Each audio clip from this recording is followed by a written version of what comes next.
need that sports encyclopedia. U.S. Steve Kim. Got Trent in the cut.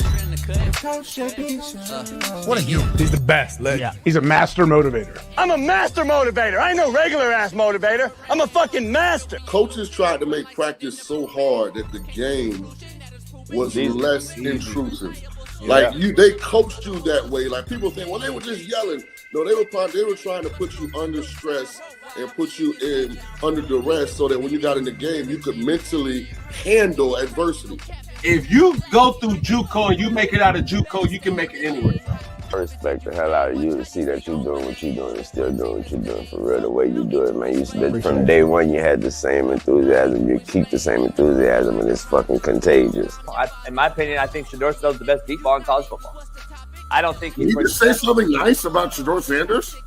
I love talking ball. It's nice to connect with guys that are like-minded and just are real and genuine. And I proudly stand up next to you all. God bless America. You said belt to ass, T-Rich. You got the belt around you. Smitty and Jason Brown. Coach JB Show.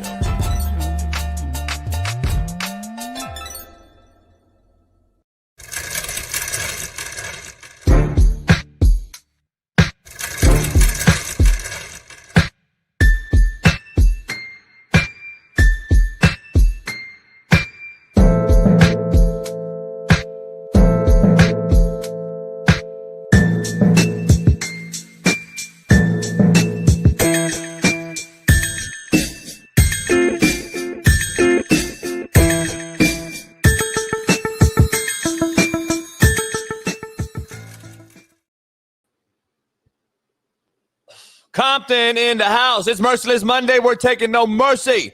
We got a loaded lineup today. Coaching icon, good friend of mine, now the offensive coordinator at Maryland, Coach Kevin Sumlin joins the show. A true Naptown legend, unlike someone else we have on this show. This is a true Naptown legend. He'll be joining us. And Colorado Buff legend and NFL linebacker, great Chad Brown joins us. Got to ask him about some Dion Sanders prime time, how he thinks about those jerseys being retired. We're going to dive into all that and more on a loaded Merciless Monday. Tap in, chime in, and become a member if you're not one today. Got a loaded lineup. Let's bring Smitty right away in this thing because his Naptown Pacers are on our thumbnail because they are in the finals against OKC, and I'm going to dive into the lead-in with him. My very studious NHL hockey extraordinaire breakdown artist, Naptown Far East Side 317, LeBron Hairline Heaven, Lamar Jackson Lovin', and AR5 Defending, and Caitlin Clark Jockin, our very own Big Smitty, joins the show.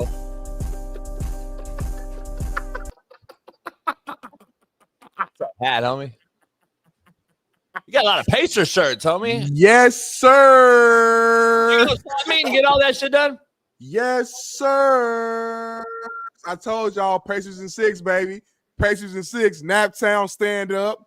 317 in the building. Far East Side. Back in the finals for the first time in 25 years. Bailey wasn't even thought of last time they was in the finals. Now Bailey gets to witness the greatness of Indiana and Indianapolis. Tyrese Halliburton, Pascal Siakam, we about to do it big in the city right now. All New York Knicks fans, we apologize for kicking y'all ass. We hope y'all put your Timbs on and walked all the way back home to New York. Baby girl, I know you from New York. You was talking trash all last couple of weeks. I told you from the jump what we was going to do to y'all. Belt to ass. And that's what we did. 4 more wins, Naptown. 4 more wins. We're going to bring it home. What's going on, JB, man? I'm excited. We got my young boy in the background, and it wouldn't be us without Slim Reaper 18, Christopher DeBono, Quinn, Gene, Jafele, Codvani, and Rio. I was on the yacht all weekend. I didn't see nothing. But anyway, let's dive into it. We got a loaded show today. We got legendary Kevin Sumlin on, a good friend of mine, a Naptown legend, coaching icon, Maryland offensive coordinator currently. Been a head coach at Texas A&M, Houston, Arizona. He's been all over the place. we'll share some good stories. And then Chad Brown, Colorado Buff legend, NFL linebacker extraordinaire. He'll join the show. We'll talk about everything. I don't know, maybe controversial. I don't know. What's up, Smitty? I'm gonna ask Kevin Sumlin why he didn't recruit me. You're too short. Too short. That's the only reason. Yeah, I guarantee it. Yeah. That's all disrespectful. Like at the time when you came out of high school, what year? 2012. He was at A&M, I think. 2012. God damn. Anyway, a long time ago. Yeah, he was a head coach at A&M, and they were never going to recruit a 5'9" guy. I'm just telling you. Not interior. Not interior. Not interior. But JB, like at some point, JB, you got to be such a great recruiter that you can look beyond a couple inches. Like, hey, I thought so too. Not real shit. No, real shit. I thought that was a real thing, and then I found out that it's a real thing that you can't recruit that guy no matter how good he is. Because here's why. Back in that day, when AM was at in 12, I don't know if did they switch to the SEC yet. I don't know, but either way though, if they even weren't SEC and they were still Big 10 or Big 12 or what, I mean Big 12, the 6'8", the whole offensive line in every team they played were 6'8" across the board. Wow, you do. I'm right here every time. You do, but guess what? It doesn't help our team though. And I found out the body types actually mattered at that level. It's unfortunate. That's just the truth. Nowadays, you get an Aaron Donald, you get a couple guys, and people. People see this anomaly that can play, but Aaron's still a legit 6'1", homie. Like I've been next to Aaron, he got me by a hair. I'm saying, hair. You had those platform shoes on. He didn't, and with the same strength. Yeah. He a little faster, quickness around the same. They used to call me Baby Aaron Donald back at Ball State. Anyway, we got a great show lined up. Let's dive into the show, Smitty. I'm going to do the lead-in with you because the Pacers head to the NBA Finals to face OKC Thunder. Probably not what the NBA wanted as far as ratings and viewership, but the small market franchise is what now has a shot year in and year out. Let me explain why, Smitty. The chase for the Big Three model is dead, in my opinion. You can now win with homegrown draftable talent, which we've seen over the last few years with Denver, now OKC and the Pacers, plus what Boston did. By shipping Marcus Smart, they kept their homegrown draftable talent. And what I mean by homegrown, meaning who you draft in the NBA, not college, obviously. It's not from your city. It just means homegrown, meaning this is who you drafted. I think this model is the new model, Smitty, and I think we're going to have more small market franchises in the NBA Finals for years to come. So Indianapolis Pacers plus OKC Thunder, two markets that I don't think anyone had on the list this year to start to be in the finals, but it is what it is. I don't know what this finals will be. I think the NBA has been the worst playoffs I've ever seen, but we've already talked about that. Mm-hmm. I just think these two teams are contrasting in styles. I think both can perimeterly defend, and I think they could both knock down the three. So it is what it is. It could be an interesting one. I don't know if the Pacers are going to get 4 games. In this series, OKC's been the best basketball team all year long. I think that's probably what ends up happening here. Hopefully it's a good series. I would love to see it go 7 just for basketball's sake, but we'll see. Here's my thing, Smitty. The Pacers have been, I guess, overachievers all year long, if we want to call them that, and they continue to figure ways how to win. That's this team's MO. Like that, they're going to figure a way. They've done everything that everyone said they could not do. Mm-hmm. And that's the greatest feat in the world, Smitty. Doing something that someone else said you cannot do. That's who this team is. So they've won on the road, consecutive series in New York, in Boston, or in Cleveland, I'm sorry. They've done these things that no one else thought they could do. Can they do it in OKC? That's going to be the key. They still go OKC game 1. I mean, it seems like destiny for a team out of Naptown. If not, and OKC puts their foot on them and they blow them out game 1, then it's a wrap. It's probably a gentleman's sweep type of style. But Smitty, go ahead. I think this series is going 7. We will steal one of these first 2 games for sure. It's certain. But this series is going 7. It's going to be the best series we saw all playoff long. Both teams are deep, have deep benches. They both have selfless style of play, meaning that any given night, a player on the Pacers could go drop 30 and no one would care. Halliburton doesn't have to be the guy that goes drops 35 and 10 every single game. Pascal Siakam doesn't have to go drop 35 and 10 every game. It could be Neesmith or Mathurin, etc. The same thing for OKC. There's games where SGA was, had a quiet 18 points, 20 points, but the rest of those guys over there, were the stars of that night. So that's the commonalities that I see between the two. It will be a fast-paced style of play. OKC's defense does scare me as a Pacers fan because they once they lock in, their defense is some of the best we've seen. So I'm expecting a very just gritty, grimy, just a really good series here. So I'm excited as a Naptown guy, and we're 4 games away, man. We're 4 games. We bring so much money to the city right now, Jason. Just the fact that we're even playing this long, more ticket sales. Local restaurants got more people coming out. You got Star. I saw Kylie Jenner front row at the Pacer game.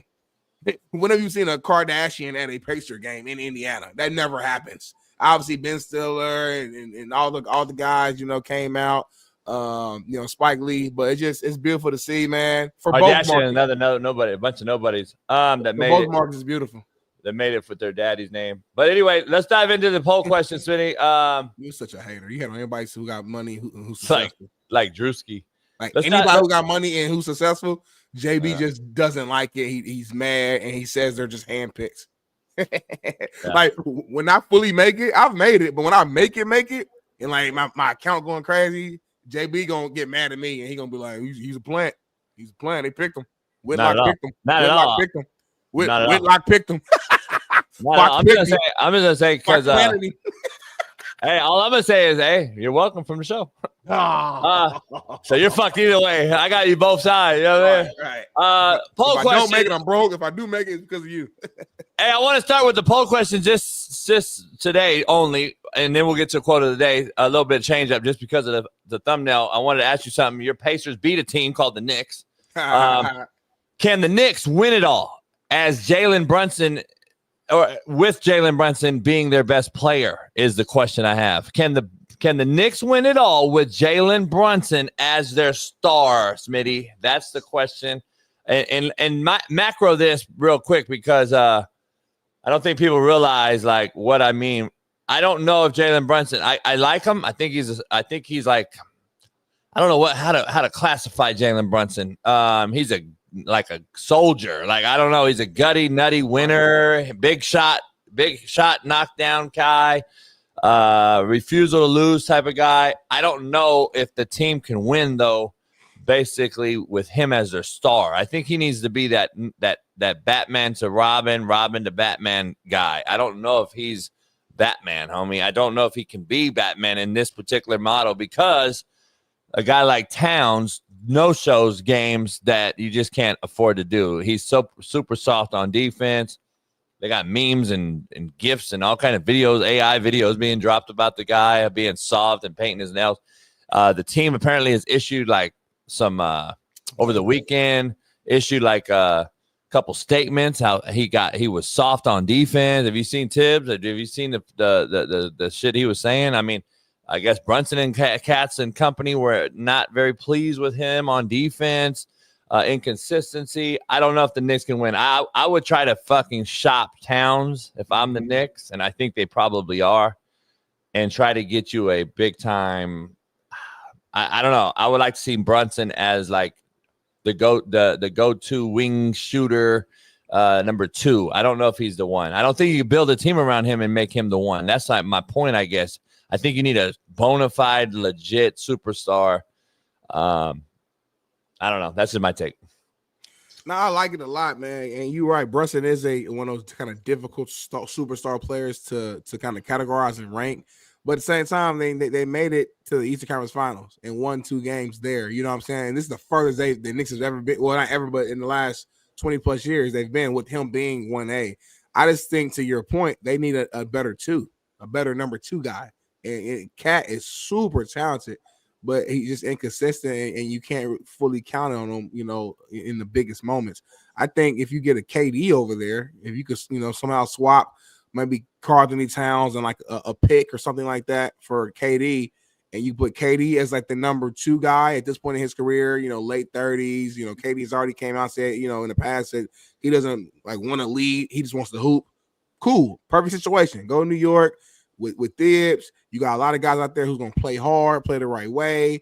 You know what I'm saying? Play good, just gritty, grimy, style of basketball where KD can just be that shooter, be that guy. If you need, it's, late in the game, you want to take some pressure off of Jalen Brunson because he's getting double teamed or whatever the case may be. You got KD right here now, who we know is proven to knock down big time baskets in biggest moments, who's a 2-time Finals MVP, NBA MVP, etc. So I just think you need a better number 2. But I think this postseason, Jalen Brunson has proven that you can make it there with Jalen Brunson as your number 1, but he just needs some more help, to where it's a lot. When you're playing against a full team, which is the Pacers, you need more. I just think they need more there. Yeah, I don't think KD fits that team because of Tibbs. I don't think Tibbs wants to coach KD. I think KD's too stuck in his ways. This much of a veteran, as old as he is. I don't think that team's built like that. I think Tibbs wants a guy he can kind of control more. I just looking at it. I don't know that to be true. I just look at it. I don't know if KD's a good fit for that team, though. I think that team has a pretty decent nucleus. I would try to shop Towns and maybe Hart and maybe a pick to try to get Giannis. Get Giannis. Giannis is the guy they need in that town because he's the guy that wants to win. I think he's still in his prime at 30. I think you pair him up with Jalen Brunson. You keep a guy like Bridges. You keep a guy like some role players that they have. I would shop Cat for sure, though, and you could get something for him. It's going to take more, obviously, than him for Giannis. But if Giannis really wants out and the Milwaukee Bucks are willing to agree to it, just like they have for so many other superstars, hence James Harden 3 different times, and other guys proving that they can shop their way out of jobs, just like KD has done, just like other guys have done. I think you can go try to get Giannis to New York. New York, number 1 media market. Giannis makes sense. That's who I would go get, and then try to get some younger guys in the draft. And just you gotta win. You gotta win in the draft, like the great teams do, like Golden State did, like Boston's done. You gotta win in the draft with certain guys that no one else wants, that or at least not as high on. And you got to go get some of those guys that we've seen over the years in Golden State. Even the Lakers have gotten guys like Knet and shit. We'll see how he pans out. But there's some options out there, I think, for the Knicks. Other than that, I don't know who the Knicks would go get, Smitty. There's some guys out there, like you said, KD, but I would put my everything in the basket to try to get Giannis. But I like Giannis just in the city of New York, putting him in a big time superstar in a big time market. But basketball wise, I don't like him and Brunson together. I think they're both too ball dominant. And it kind of reminds me of. But that's why you need a 1. See, if you get him, the reason why we didn't want Luke and LeBron together, kind of it's like their playing styles are similar. I'm not saying Giannis plays like Brunson, but they both in order for Giannis to be Giannis, he needs the ball. He got to go coast to coast. Yeah, but he's not a guard, homie. Dribble, contact. Yeah. He's proven he ain't got to be the main guy. He can run around, play within the system, catch and shoot. Like we saw that with Golden State, where he didn't have to just dominate the ball. He's a pure just scorer. That's why I like the basketball wise. I like the combination better. This is my opinion. I don't agree. I used to hoop, so I know a little bit about basketball. Yeah, but you don't know anything about this because Brunson actually played with Luka, so he's already done it at a high level in Dallas. It didn't work though. That's why they split him up. So yeah, but it worked. It did work. They just have enough. They didn't have a good enough team. They didn't have a good enough team. And that's before Brunson was a superstar. He wasn't there yet. They got Kyrie, homie. They got a whole other. It just wasn't work. It didn't work. They weren't that talented in Dallas, not like they were when they got rid of them. So, and Brunson, it worked out for both. Just like the T-Wolves and the Knicks trade, it actually still worked out for both. They both went to, deep in the playoffs. They had playoff runs. So and then lost. Yeah. So we'll see. They're one pick. They're a couple guys away. So we'll dive into it. Let's dive into the quote of the day, brought to you by BetUS. Head on over there today. Use our promo code CoachJB. Smitty, if telling you the truth makes you not fuck with me, then I did us both a favor. Ooh-wee. That's top 25. Top 25. That's a strong, powerful quote. Your energy was average, but the quote itself. Yeah, I just wanted it to be like, because it was such a cold thing. I was just like, fuck. I could have been crazy. I could have been crazy with it. Like, if telling you the truth makes you not fuck with me, then I did us both a motherfucking favor. I could have rocked the house, but that would have probably got a top 15 though. But it's I don't mind it. Top 25 is good. Telling the truth makes you not F with me. Then I did us both a favor. I like that, man. That means you as a person who told the truth. Now you know who's the real ones and who's not. And then the person who's no longer effing with you, they know the truth. I'd never use this. Smitty would know if I use this. I did not. I've never used it. I don't remember. If he did this, it was before my time. Yeah, I never used this. Like 2 years ago. Yeah. D. Jones that's so JB that D. Jones just like that. I know JB said that before. You know what I'm saying? He had to say it. Never said that before. Boston Richie. You fucking dick riding nobody. Fucking Drewski. Contrary to belief. Smitty, this one's gonna rock the house though. Let's see. Smitty, I made mistakes and mistakes made me.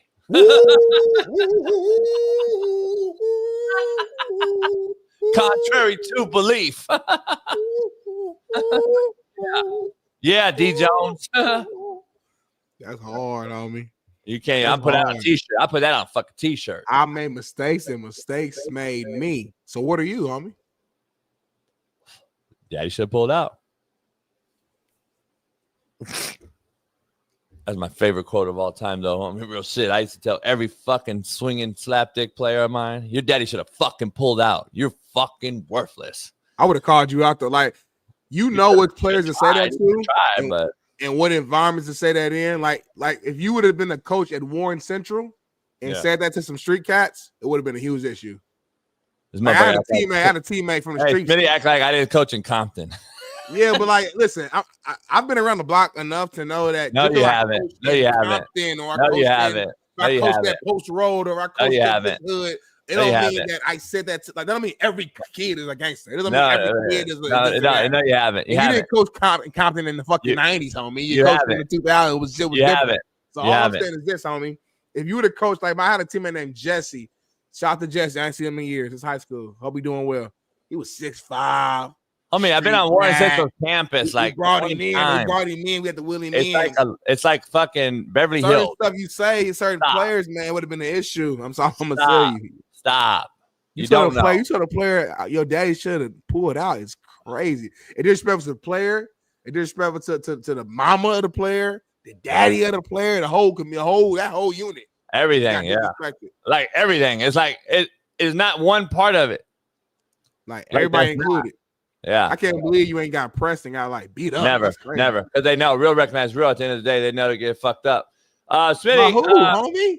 By me. You can't beat up everybody. I told you before that I'm not even saying you can't fight. I'm not saying you're not tough. I know you're not soft. You might be a bad motherfucker with the hands. You might be vicious, boo. But there's always somebody bigger and badder.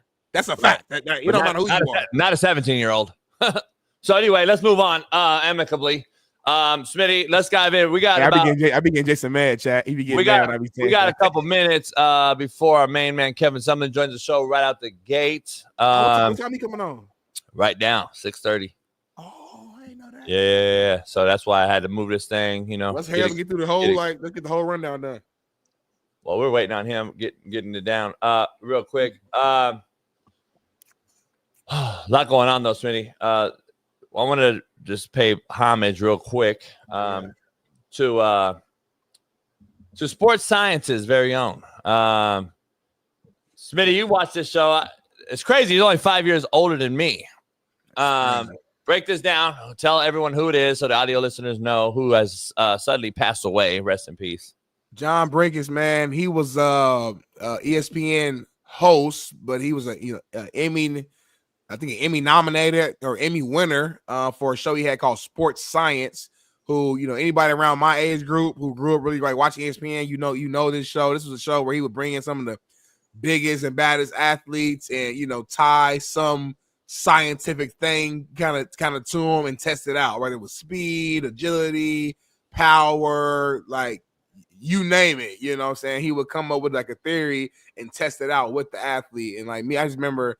Being like probably my early teenage years, I think so. But this would go to ESPN, and this is the old school ESPN when it was like really good, right? And this is one of those just kind of key shows that I would love watching. So seeing this, man, it's sad. I didn't know him personally, but just, kind of part of like your childhood. And if I'm not mistaken, our mutual friend, me and JB, Marcellus Wilder, I'm pretty sure they were cool. I haven't talked to Marcellus yet, but he's trying to deal with his company. Business deal with him, I think. I think Brinks TV was like, I think they might have like co-owned it, if I'm not mistaken. So this is sad for sure. And obviously prayers for his friends, his family, his loved ones, his co-workers, all that.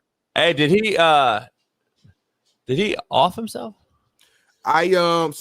This morning I saw somebody on ESPN gave him like a little quick tribute, and the phrase they said was he died due to depression. So that made me think that it probably was, self-inflicted. But again, I haven't read anything to confirm it, but just using their language is what it sounded like.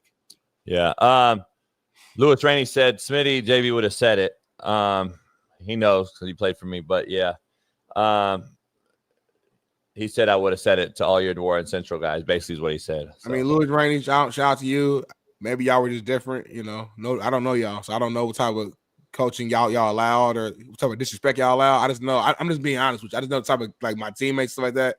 It wouldn't have worked out the way y'all think. And I'm not trying to talk like we're like hard and all that. I'm just being honest with you. I got too many examples that come to my head of things that happened that was like kind of borderline disrespectful, but wasn't that line, and I just know what happened. So I'm just saying that wouldn't have happened. Lewis said you played in a very soft era though. JB's Lewis said he seen me punch a motherfucker, was smiling in the game. He forgot I was outside. I didn't punch nobody, but he probably meant like hit him in the pads or something. That's regular stuff. My D coordinator, Ball State, came up to me because he thought I did the wrong play and get me one of them to the chest. Like, that's regular shit. That's nothing. Yeah. But Rainey, JB's not the only one that's crazy. That's all I'm trying to say. Like, I know y'all think like he's like, but you're soft. You guys soft. JB's Johnny Bone Jones. Like this movie, you can't touch JB. But your generation.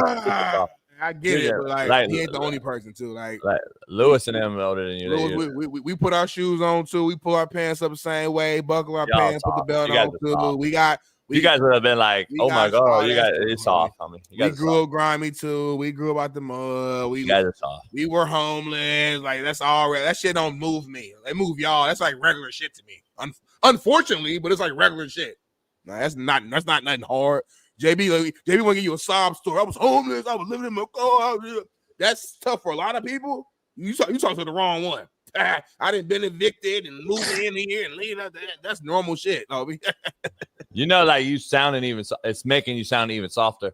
Hey, have you heard about in Boulder, Colorado, man? What happened? There all this crazy pro-Israel rally shit, but apparently they fucked up some people. I'm like, it looks like terrorism to me. Like, I don't know about you, but it sure looks like terrorism to me. They had to like evacuate. Motherfuckers holding Molotov cocktails, homie, throwing them fucking in a little in a fucking little area. Like it's crazy right now. I mean, I don't understand. You're checking your boy Big Matt, man. Make sure he all right out there. He not really right in Boulder, but this is like Colorado University. Yeah, University. Check on hit him up. University of Colorado area. Take a look. This is what happened, homie. We can't do nothing about that. We can't do nothing. We can. Not here. You have to answer this. Not here, bro. You're not. People are taking video right now. That ain't PLOD, right? Spraying alcohol. But what he did was he made it look like he was here. He's making Molotov cocktails. And for us. Well, we can't do it when he's got Molotov cocktails. His body looks like yours. Oh. That's what he's got right here is Molotov cocktails.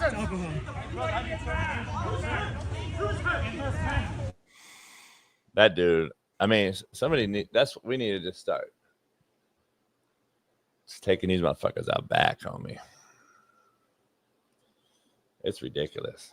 Why we have to deal with that shit on our grounds? Like, are we over there? Are we over there doing this shit? Like, it's just crazy. I mean, I'm tired of dealing with everyone else's drama. We got our own drama to deal with, homie. We got our own fucking problems, homie. Like, god damn. Why are we worried about every motherfucking buddy else's shit? Anyway, I'll say that for a lead in another show.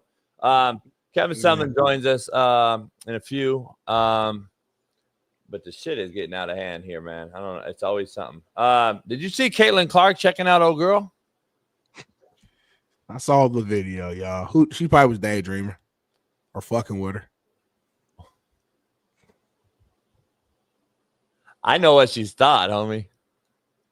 I really know what she was saying in her mind, though. What did she say, JB?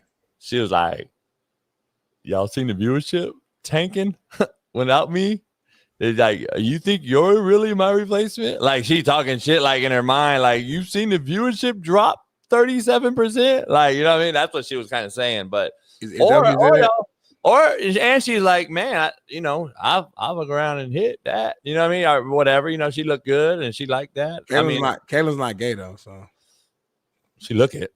But I'm just saying, I don't know. Maybe she likes it. I don't know what that means, but she's not. Maybe she likes it. Maybe she likes it. She don't like women. Well, she don't look feminine like a woman. You know what I mean? That's all I'm saying.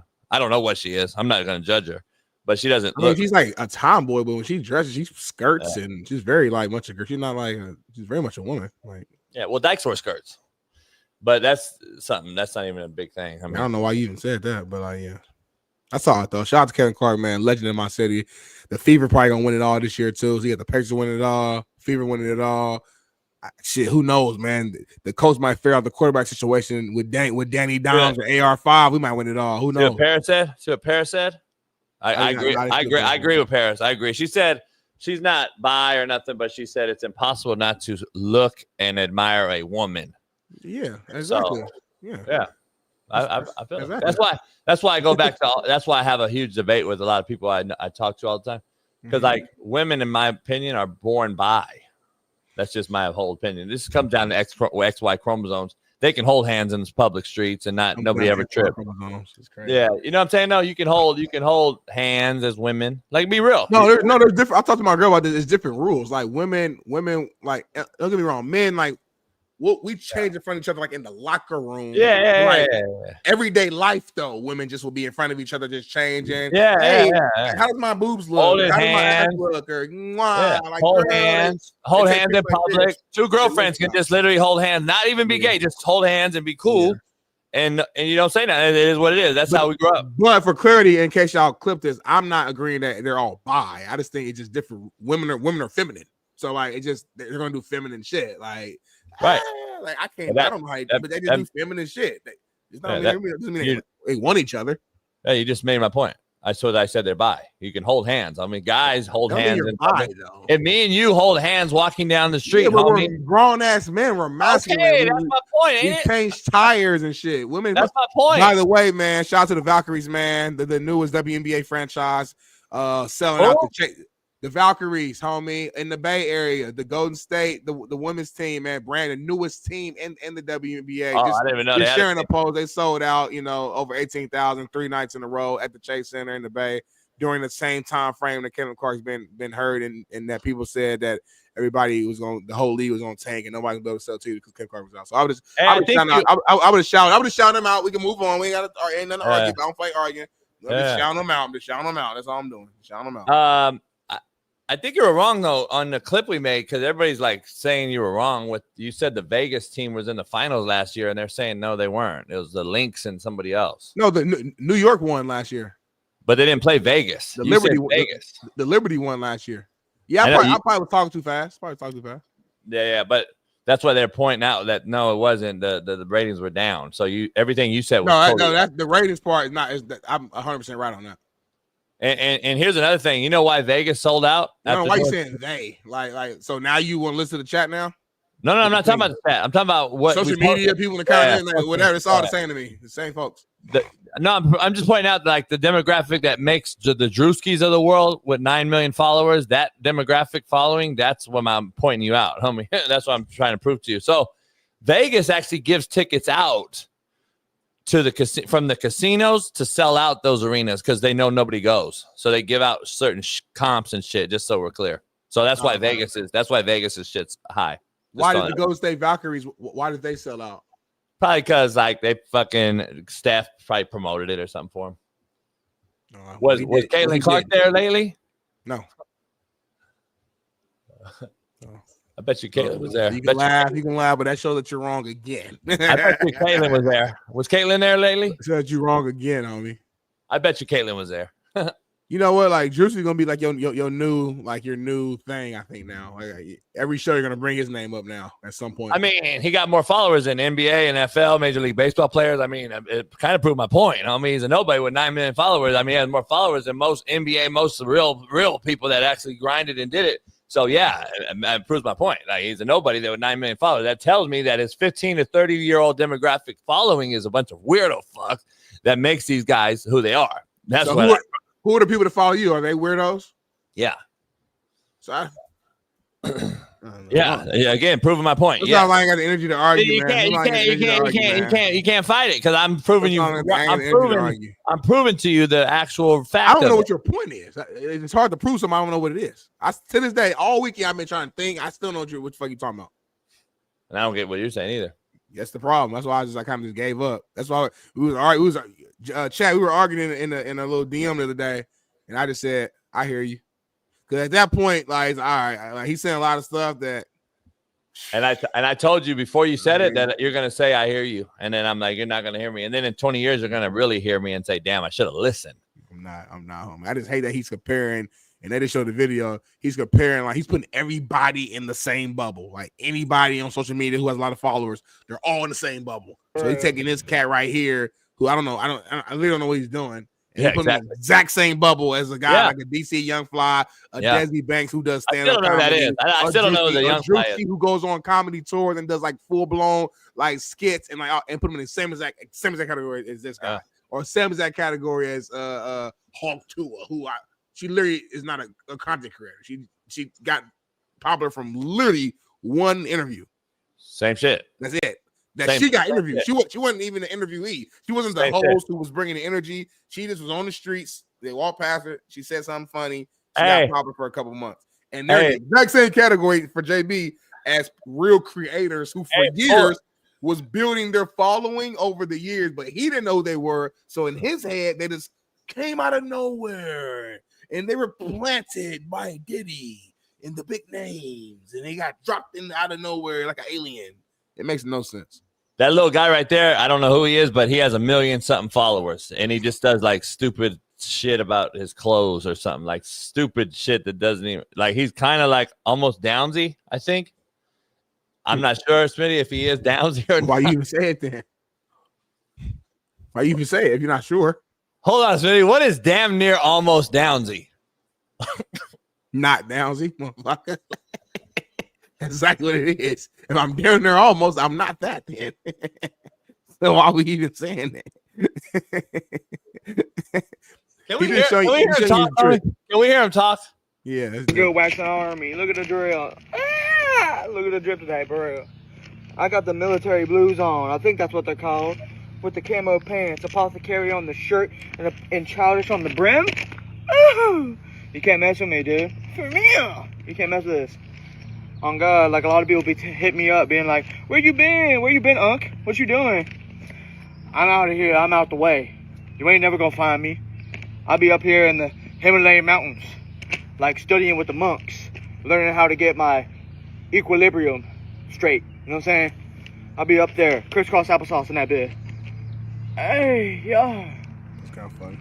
For real. Spiritual enlightenment type shit. He has million Instagram I would followers. think you would appreciate this, though. He has 1 million Instagram followers. Kind of reminds me of what you was when you was 17. So tell me, you're sitting here telling me that this guy has 1 million Instagram followers, and you're telling me that the demographics not making these fucking people popular? Stop, homie. But that's a weird thing, bro. Like, not a weird thing. Not a weird thing. No, anybody who's popular ever, the demographic makes them popular. What the fuck? Everybody, if you're popular, you have an audience. Popular does not. Hold on, though. Popular and money does not mean you're a somebody, homie. Like I don't understand. I don't think you're I don't think you can dissect the two. Like that doesn't mean anything. If motherfuckers were buying bitches farts in a tube, homie, or in a jar. What are you talking about? It doesn't make her fucking famous, homie. It doesn't make her legitimate from the ground up. Somebody. She's a nobody that people bought her farts in a jar, homie. Like, stop. Yeah, but that's not the same. Again, It's not hating. It's not hating. You're throwing shit at the wall and It's seeing just what's fact. fixed right now. You're just pulling anything that you've ever heard. Like that's But not. like these are 15 to 31-year-olds that follow these type of guys. That's how. But I'm saying that's what made them famous. That's the biggest population in the world, right? 15 to 31. That's typically any star, like at their peak, that's usually what their audience is. It's Any not. rapper that you like or an actor, a lot of times they have a younger audience. Now that audience grows old. Now they're your age and you still like them, but you wasn't always 50 like you are now. You were once 20-some years old and you were still a fan of so-and-so or whatever. So like, it's always like that. So Are you 31 or 32? Huh? Did you turn 32 or 31 recently? I'm 31, homie. I'm very young. Yeah, yeah. So yeah. So I'm right. 15 to 31 is the demographic, homie, that followers.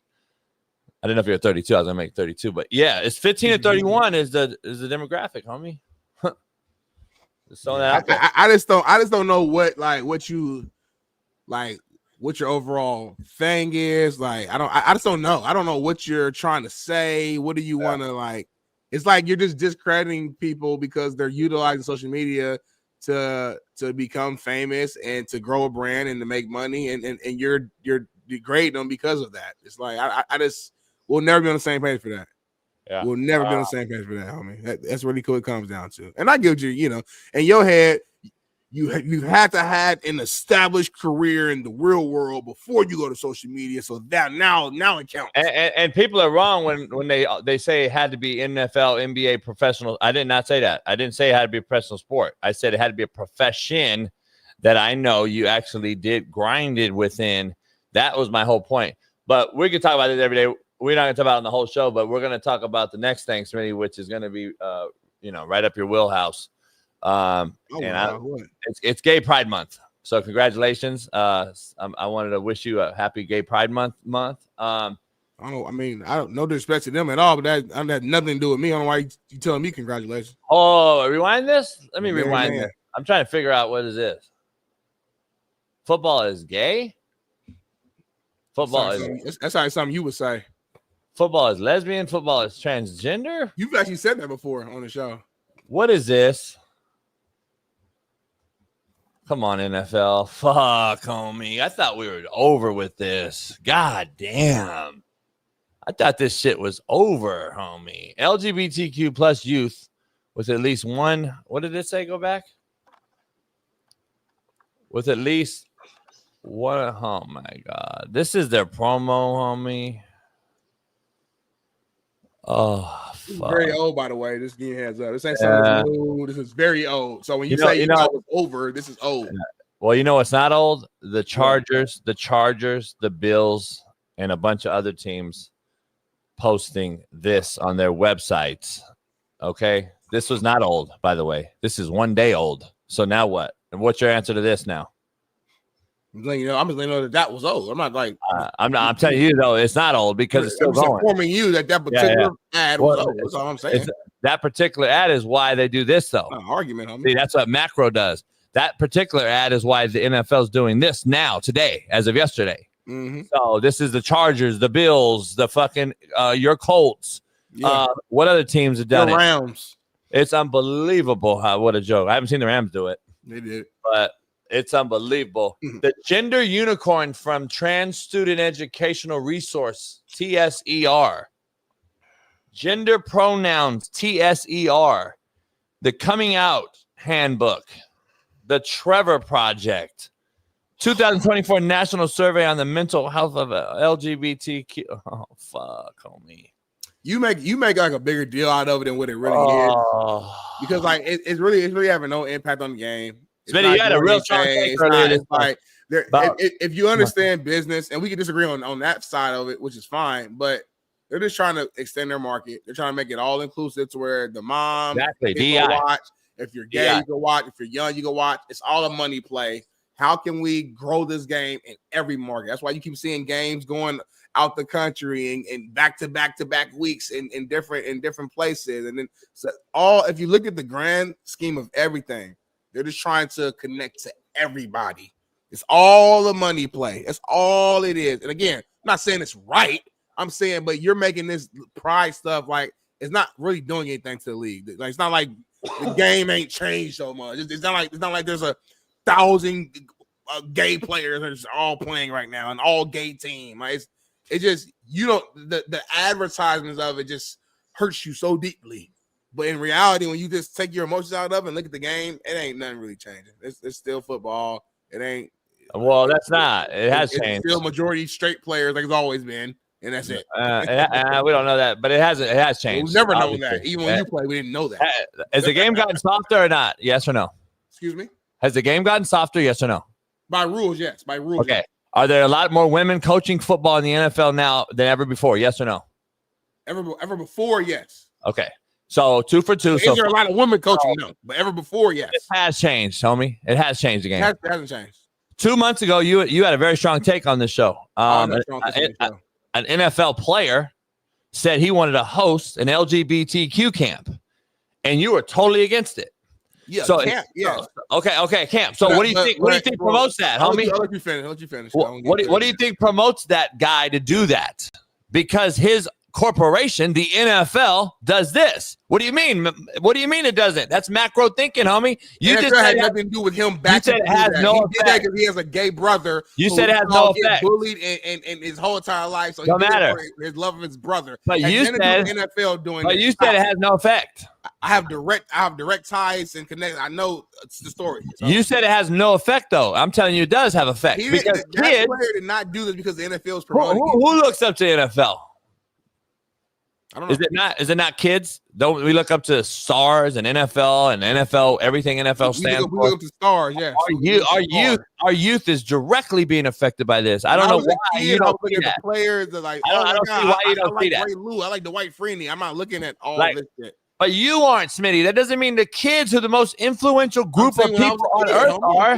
Look at the kids. The kids do see this, homie. How do you not know that? Like, it's not really. It's not really like a conspiracy. We all know growing up who we looked up to. So do these kids. So do these kids. No, the kids look at the stardom of it, the star-studded part of it. And guess what's promoting that? What the star league. Players are like promoting it heavily? Like, what do you? I don't understand why you're being this micro today on this. Who's the MVP of the league? Josh Allen. Okay. How many people look up to Josh Allen, you think, as kids? A ton of players look up to Josh Allen. What teams do he play for? He plays for the Bills, but Josh Allen is his own entity, homie. Kids are looking up to Josh. I don't know why you're saying that. Kids are going to YouTube looking up Josh Allen highlights. So you don't think kids?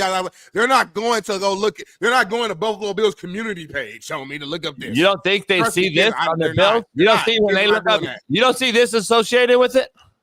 You're delusional with that, homie. I'm gonna be honest. Sorry, you're delusional with that. If you don't think kids are seeing, if you don't think kids see this, you're crazy, homie. It's unbelievable. You don't think kids are being. This is grooming 101 right in front of our faces. It's also the same thing. You'll be like, oh, it's not grooming when we got transgender fucking kids or with kids in the classroom. Like, that's not either the same thing. Come on, homie. So let me ask you this. So let's say kids go to that page, that community page. You think if you're a kid, you're 7 years old, you go to this community page, you look at it, and they're now saying what? Oh, damn, I want to be gay now.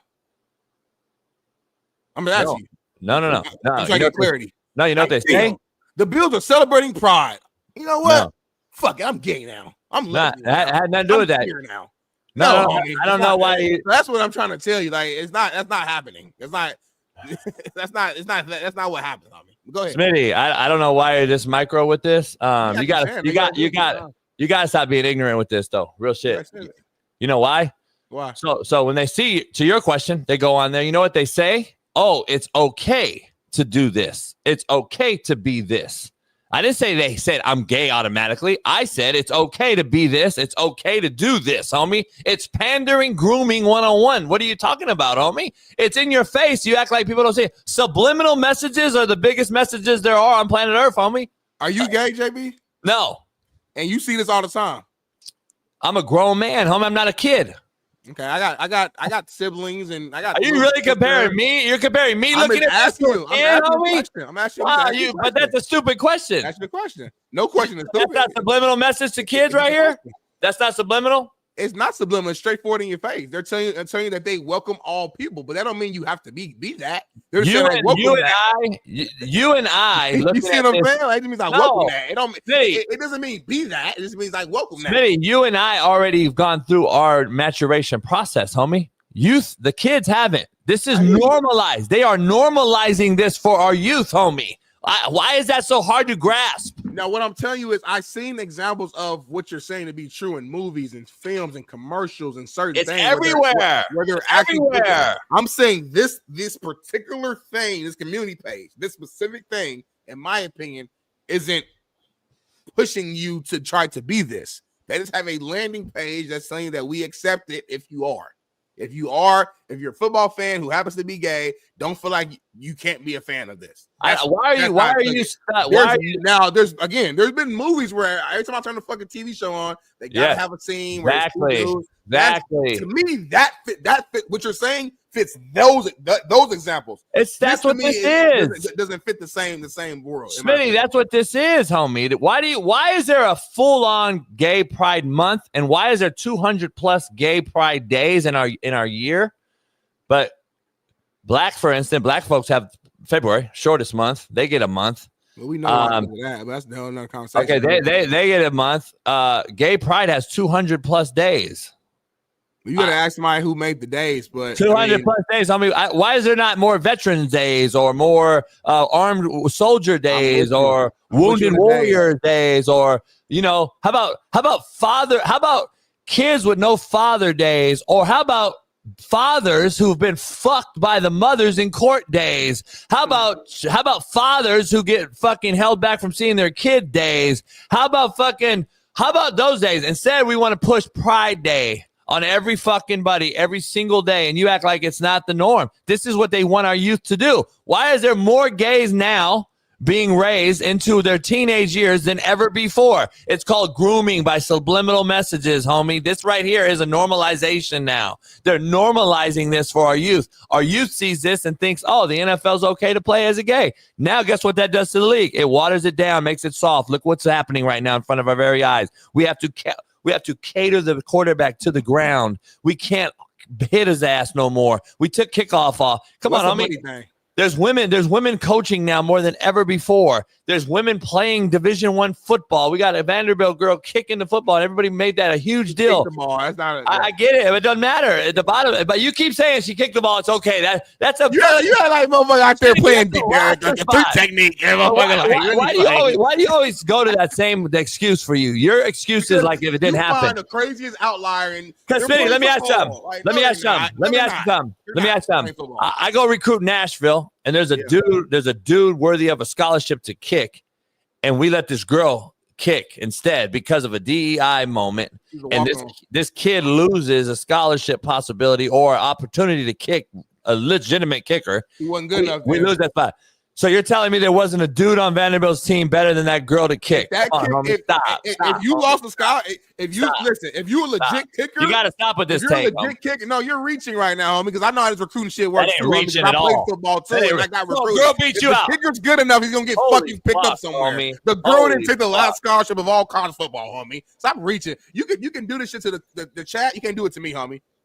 D1 player myself. So if this motherfucker's good enough, he's gonna get picked up. You over here talking like there was one scholarship left in all the country, and this woman, Rebecca, she took the final one, and this kicker had to go back to the hood and work at Kroger and bag groceries, and his whole life was ruined because they picked up this girl as a walk-on kicker. Stop it, homie. That's so bad. It's unbelievable, homie. You're like this is why the Democrats lost like a motherfucker in the presidential candidacy. I'm telling you, homie. It's literally it. It literally is. It's not even about matter. We're fucked either way right now. It's not even about losing. What's going on right now is horrible. That's another conversation. It doesn't even matter about the scholarship, homie. It's the fact that I put a girl in a spot over someone else. It doesn't matter. I'm not saying she was the last scholarship, homie. I'm saying this is an epitome of putting a woman in a spot to kick on a team full of dudes in the SEC, and you think that's fine. That's what's crazy about it. It ain't about no scholarship, homie. My thing is that you use this outliers to prove your point, which I mean, good TV. Smitty, it's not an outlier. You make it seem like it's such a it's a really bad, like it's a real thing going on right now. Like you saw like it's women not is taking over football. Like no, they're not. You know what I mean? But it's not an outlier though. It is. You named one kicker in D1. Do you know what the biggest conglomerate in America is? NFL.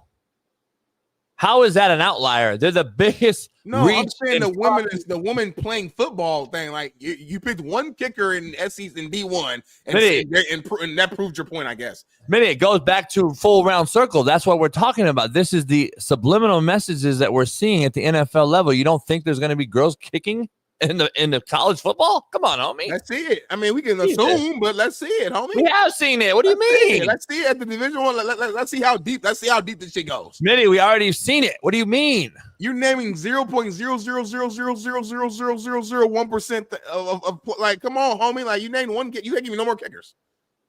You know what I'm saying? Like you can't give me no more examples because it ain't really. What I'm saying is, Jason, on a serious note. You like to make problems. You're burying yourself bigger than what they are. I'm not burying myself. I'm fresh air. I'm out. You like to make problems bigger than what they are.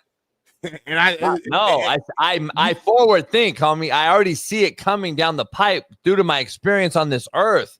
I'm trying to help you out because you're going to be the guy that has a kid in this crazy world that's going to have to deal with this type of shit, homie. You're going to be the one dealing with the Dwayne Wade-isms. You're going to be the one. You're going to, yeah, you do. Because me as a parent, I'm going to raise my kid. And that goes back to an older thing I told you. I don't let the internet raise my kid. I don't let coaches raise my kid. I don't let schools raise my kid. That doesn't mean nothing. Father and my wife, the mother, we will raise our kid. It's like my mother raised my little sister. Did Dwayne Wade not raise his kid? I have a 17-year-old connection. So I talk to my sister all the time to see what's going on. She had motherfuckers, trans person, go to the bathroom. Like, hold on, though. Some of shit's happening. Are you saying Dwayne? Are you saying Dwayne didn't raise his kid? None of that shit. You know, but are you saying the right way? But are you saying Dwayne Wade raised his kid fucked up?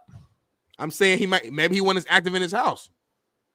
I'm being real with you. I'm saying maybe as a person who's a prime athlete, who's businessman, moving around, a lot of these rich, it ain't no shot at the way specifically, but these rich parents and athletes, a lot of times they're not at home. They can't be. They got the nannies are raising them, and they're not actively as active because they can't be because they're moving around. That's why a lot of times you see these big time stars, they have kids, so we look at them like that's kind of interesting. That's kind of weird. It's like, again, you gotta pick. It's like, do I be at home all day and not bring home the bacon for it so we can grow, or do I gotta go out here and grind in my career so I can take care of it so that I need to take care of?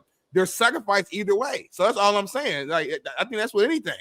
So yeah, when you're an everyday person like me, my family, you can be in your kid's life more on a regular basis and you can have a more direct impact. That's all I'm saying. Anyway, let's see. It's 7 o'clock, homie. So whatever. At this point, we got to do a commercial break. So it's what it is. Yeah, let's see what's up with Kev, Coach Sumlin, if he's going to make it on or not. I don't fuck with you no more. Well, no, in about 4 minutes. We'll be back. We'll take a commercial break real quick. Let me get coffee, and we'll be back in about 4 minutes on the other side, hopefully with Coach Kevin Sumlin. Peace.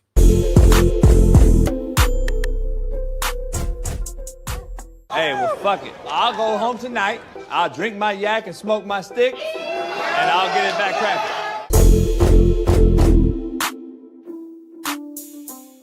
Sanders, man. Hey, then line it up in Browns OTAs, man. ESPN did a Cleveland OTA scoreboard, kind of showing, you know what the different QBs statistics look like. I guess day one of OTAs. You got Flacco here, 9 of 14 completions, 1 touchdown, no picks. Shadour Sanders, 7 of 9 completions, very efficient, 3 touchdowns, no picks. Kenny Pickett, 9 of 16, 0 touchdowns, 0 picks, didn't really do anything. And then our guy Gabriel, 11 for 16, 2 touchdowns, 1 pick. Really good day there, but he did throw that pick. So just, hey, it's OTAs. It's nothing to like go crazy about. It's their fucking practice. No pads on. But hey, this is what we got. So we're gonna take the information that we have and go with it. And it'll be interesting to see just how this dynamic goes. One thing that's very telling is that Shadour got the least amount of reps. If you see, he went 7 for 9, which makes sense. Like 5th round quarterback, that's going to happen. So you have to make the most of your reps. And by the look at the stats and the numbers, looks like he did just that. Oh, that looked horrible right there. Yeah, that was like wobbly and stuff. He just kind of anyway. That just looked horrible. But you know what's crazy? They really. Oh. Anyway, they Peyton Manning's ball did that. He's a Hall of Famer.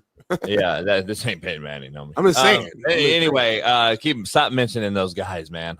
No, you're not just saying. Here's the thing. Are we really taking these? Is this really the stat line that you want to discuss in fucking practice? This is it right now. Who posted this? ESPN or one of these CBS or one of them. So this is some sort of Browns insider that. Are you fucking shitting me? So, come on, homie. This is unbelievable, dog. It's ESPN. It's ESPN, homie. Oh, you just saw what I put in there? Yeah. What the fuck? That's how I wake up every day. Show it, Bailey. Yeah, you want to show these motherfuckers? This is how I wake up when I talk about these motherfuckers, homie. I'm gonna say pause just right now. Like, but yeah, finish your take. I'm sorry. Finish the take, Fred. We'll get to it. But look. But look. I thought you saw it earlier. Anyway. No, I just saw. That's how it threw me off. Listen. Oh, shit. I'm telling you right now, this is a mockery. Mm-hmm. And I would bet dollars to dimes that it's Flacco or Pickett's job day one. And just so we're clear, 9 of 16 for 0, and then go down 11 for 16, 2 touchdowns, 1 pick. Since he threw the ball 7 times more, I would argue that it was probably, to your point, more of meat and potatoes of the offense, meaning that they ran probably a little bit more complexity when it comes to the actual game, the playbook. Mm-hmm. So the 11 of 16, 2 touchdowns and a pick, I would venture to say it was a much better day than 7 of 9, 3 touchdowns, probably all in the low red that were swing passes.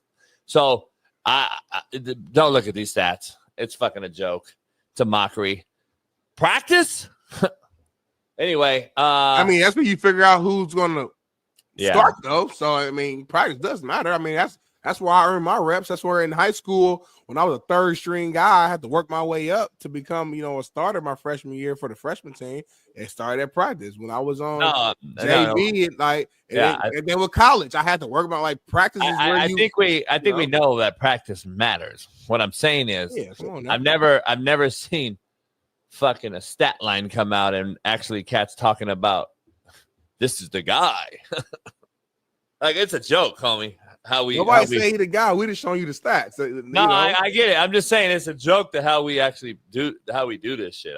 Johnson should do. I think he's misunderstood, man. I really think I'm a good reader of people. I think Shadour a cool cat, a good kid. He's confident and stuff like that. That's cool. That's what his pop says. But I think he's a cool cat, man. I think you in the locker room with him. You really vibing with him you gonna be cool with him. You know what I'm saying? I think he's confused. Humble cat, got drafted 5th round, was still excited. I think about confused. I think confused. I think he's confused. I think he's confused between what his daddy was and how he damn, that motherfucker nutted me out. And I didn't get half of what he had. That's why I think he's confused.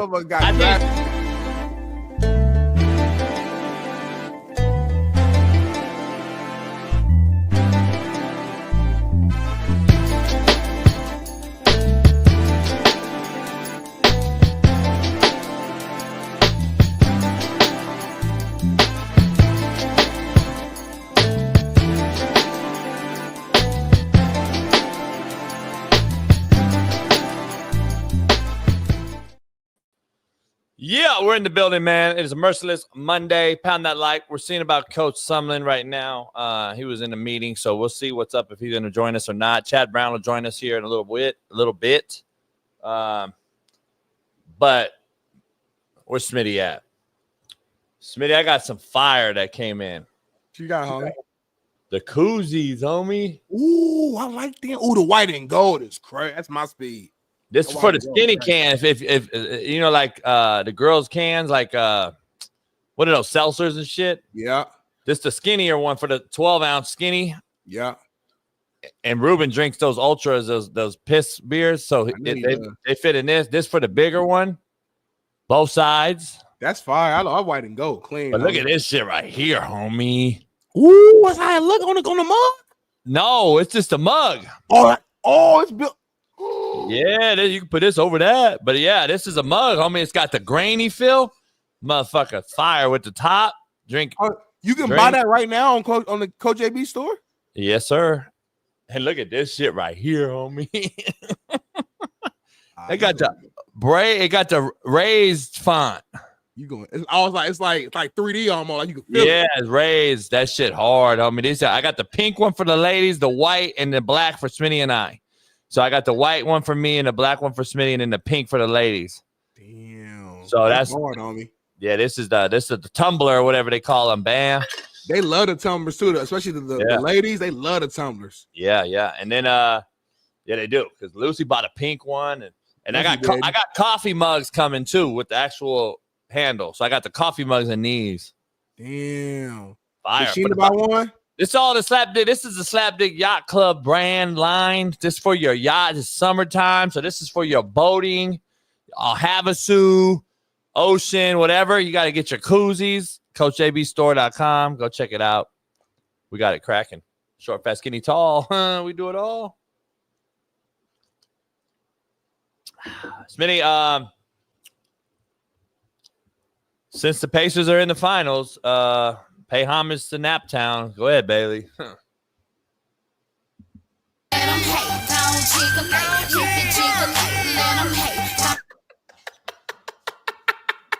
You know what that is? What? That's my hood, homie. You know what that is? Yeah, it's the Far East Side jig, homie. They got Caitlin Clark, Peyton Manning, and the boy Tyrese Halliburton hitting the jig, homie. You know what that is? I'm telling you what it is, the East Side jig, homie. It's that's our shit. It's gay. And the problem is, this is what it is, because we're in Gay Pride Month. So shout out to all the Gay Pride. I just want to let all Gay Pride Month know you guys are gay. Gay same Pride way how y'all gay. got y'all steps and y'all do y'all feet out here in the West. It's respect. We all got our different things. That's our jig. Far East Side's a jig, homie. Don't disrespect. Shout out to Dro Man.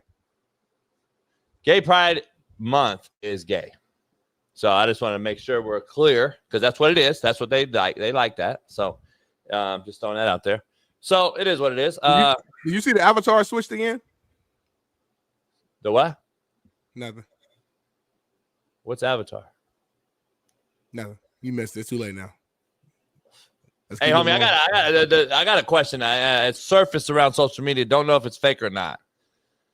But it's a great topic before we get our guest on. Rumor is that Kobe's ex-wife, is pregnant. Oh, well, I'm not. I ain't. Have you heard that? Nope. You haven't even heard that story? No. I don't know if Bailey can find something, but I've been seeing it all weekend, and I'm like, Vanessa's pregnant, and everyone's making allegations. I want to be clear here. I don't speak on allegations. Allegedly, let's say she is pregnant. So what? I'm confused as to this man, rest in peace, passed 4 or 5 years ago now. I mean, is she supposed to stay alone forever and never fuck with nobody else again? Yes, it's me taking that take. Oh, JB, she should stay forever. She's not pregnant, bro. No, you can't, homie. Stop. Not pregnant. She not? No. How you know? Because she posted something on her story. She's not pregnant. Why would people even bring that up? But anyway, I'm just saying if she is. That's why I don't know why people bring that up. I wouldn't even brought it up. But I'm saying though, so what? Like I'm trying to figure out. So fucking what if she is? Like, why would people even? See, again, that's why I'm saying people need to stay in their fucking lane and out their people's business. If she is pregnant, so fucking what? Like, I don't give a fuck. I'm not the one that's gonna be on here. Oh man, you fucked over Kobe. No, you didn't. How long is she supposed to stay single? Like we're acting like if a man's wife passed, we ain't out fucking immediately almost. Stop, homie. Stop. I'm tired of the double standard. I'm defending the women on this. Shout out to all the women out there. Who's this? Vanessa Bryant posted this to her story. Oh, that's what she posted? Me protecting my peace, not pregnant, and having fun all summer. And she got Tupac playing All Eyes on Me. It's sad that she has to even be a real one. It's sad that she has to even address it. Yep. But platforms like this, they want to bring it up, make it a big thing. So now she feel like she has to because everybody hitting her up. So that's power of social media, homie. Too bad, yeah. That's why. They're like fucking weirdos that follow the Drewskis of the world, homie. Platforms like this, unfortunately. Yeah. No, I didn't bring up the fake story, contrary to people's belief out there. Omari. I didn't make it up, you fucking idiot. God damn.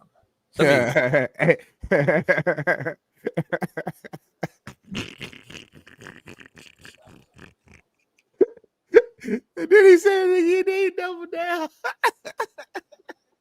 I love Eddie, man. Eddie funny as hell. Like on accident. Eddie funny as hell. Eddie was like on my side the whole time during the gay pride talk. Yeah, he was. He was. And then he'll flip. His shit just flips. You know how we feel about Kobe. We don't even I don't even like to bring up nothing even, if it ain't, what I mean? Anything's even borderline negative, I don't even bring it up. So I just keep shit. That's Bean right there. You know what I mean? Shout out to the white mom, man. We gotta bring dude back on. He gonna be mad at you. You keep saying that. Oh. That dude, daddy that pressed you, that kid's daddy that committed through the hat, and daddy came on. Remember we brought him on, he pressed you a little bit about calling him and his wife a bitch. Oh, yeah. He pressed you, homie. I was sitting there quiet. That's why I was like, I said, what the hell did I say? Because you ain't said nothing to me. He said, well, you said my son wasn't that good yet. Well, mother, we ain't seen him play yet. What you talking about? Like, we ain't seen him play at college yet. So, Smitty, let's dive into one of my former players, near and dear to my heart. We'll get him on the show here soon. Jermaine Johnson. Oh, yeah. He does the goodnight prank on the Jared verse. Take a look. Like McVay, Stanford, a bunch of dudes on our team have to go to. I'm on my way down to that right now. Get to go to. Hey, you take get to go to. Yeah. Change your tone. Nothing. I was just calling to check on you. It's late over here, so I just got nothing to eat in. Just calling to say goodnight. So you said what? Nah, I said I just got done eating. I just said thought I'd check on you, say goodnight. Hey man, get the fuck out my phone, bro. Oh, don't you ever call me to say goodnight again. We're gonna eat like this shit ain't happening. And we're gonna move on. You call me to say goodnight. Bro, chill. I was just calling to say goodnight. We got a good relationship. Hey, bro, I'm a grown man. Hey, our relationship just took a hit off you saying that shit. I'm a grown man. I'm gonna tell me goodnight. All right, bro.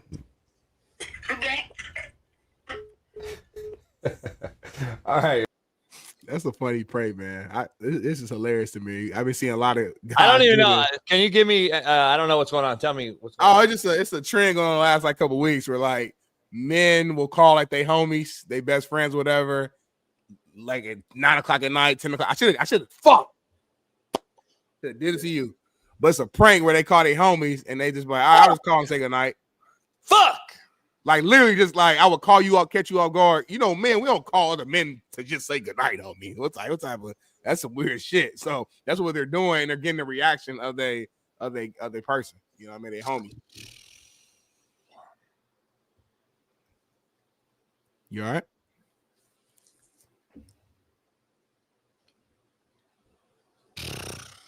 What's wrong, homie? He going through it right and he fixing his hat. Nah, because I'm macro, homie. What league is promoting gay Pride Month? The NFL? Oh. Gotcha. You wonder why grown men are calling each other saying good night. But anyway. It's not NFL thing. I get it. God. I get it. But nobody watches the NFL, remember? NFL's not really watching. Everybody's doing it, homie. I saw Big Boy. Big Boy was calling. He called OT Genesis. He called Top Dog. He called Exhibit. And the one with Exhibit was funny. Exhibit started cracking up laughing. Everybody's doing it, homie. It's just not just no NFL thing. Stop it, homie. Rio, you're gay, bitch. Now what? Rio said, this motherfucker's a goofy. Rio, call in whenever you want to, man. Smitty, did you hear that Your favorite team? Another gay team, the Savannah Bananas. Why do you keep saying gay? They sold out Angel Stadium. Savannah Bananas, or what's the team? Your favorite team? Savannah Bananas. No, they always sell out. They're like the Harlem Globetrotters of baseball. They're very entertaining. People love them. Seriously. They're gay. Oh, look who's leading the pack. Fuck. Two-way player Travis Hunter. Yeah, another NFL guy that gets promoted with what? What did we just talk about? What's funny? We saw Travis getting defensive reps too the other day. Oh, he hit that thing too. Yeah. Oh, he's a crazy athlete. Yeah, he playing both sides. I've seen enough. He's playing both sides. Is that Drewski following him? I saw the blonde hair. I don't know. You know, one of the funniest commercials we got is that Savannah Bananas commercial that Belly plays sometimes. Oh yeah. You was like pissed. You know, the funniest moment, like you were already mad, and then it skips to the next scene where like Belly turned the actual music on, and and you said, "Oh hell no!" That shit, it's hilarious every time I watch it. It's hilarious. Hey, you think D Jones would be defending Travis Hunter if he wasn't selected to the Jags? I think he would defend him, but not as hard, because to D Jones' credit, D Jones, like to my understanding, he does support he supported like Coach Prime and like the Colorado stuff. A lot of times he would be on my side when it comes to that stuff. So I think he would still support him, but of course it's gonna be an extra little nudge when he's a part of your team. You know what I mean?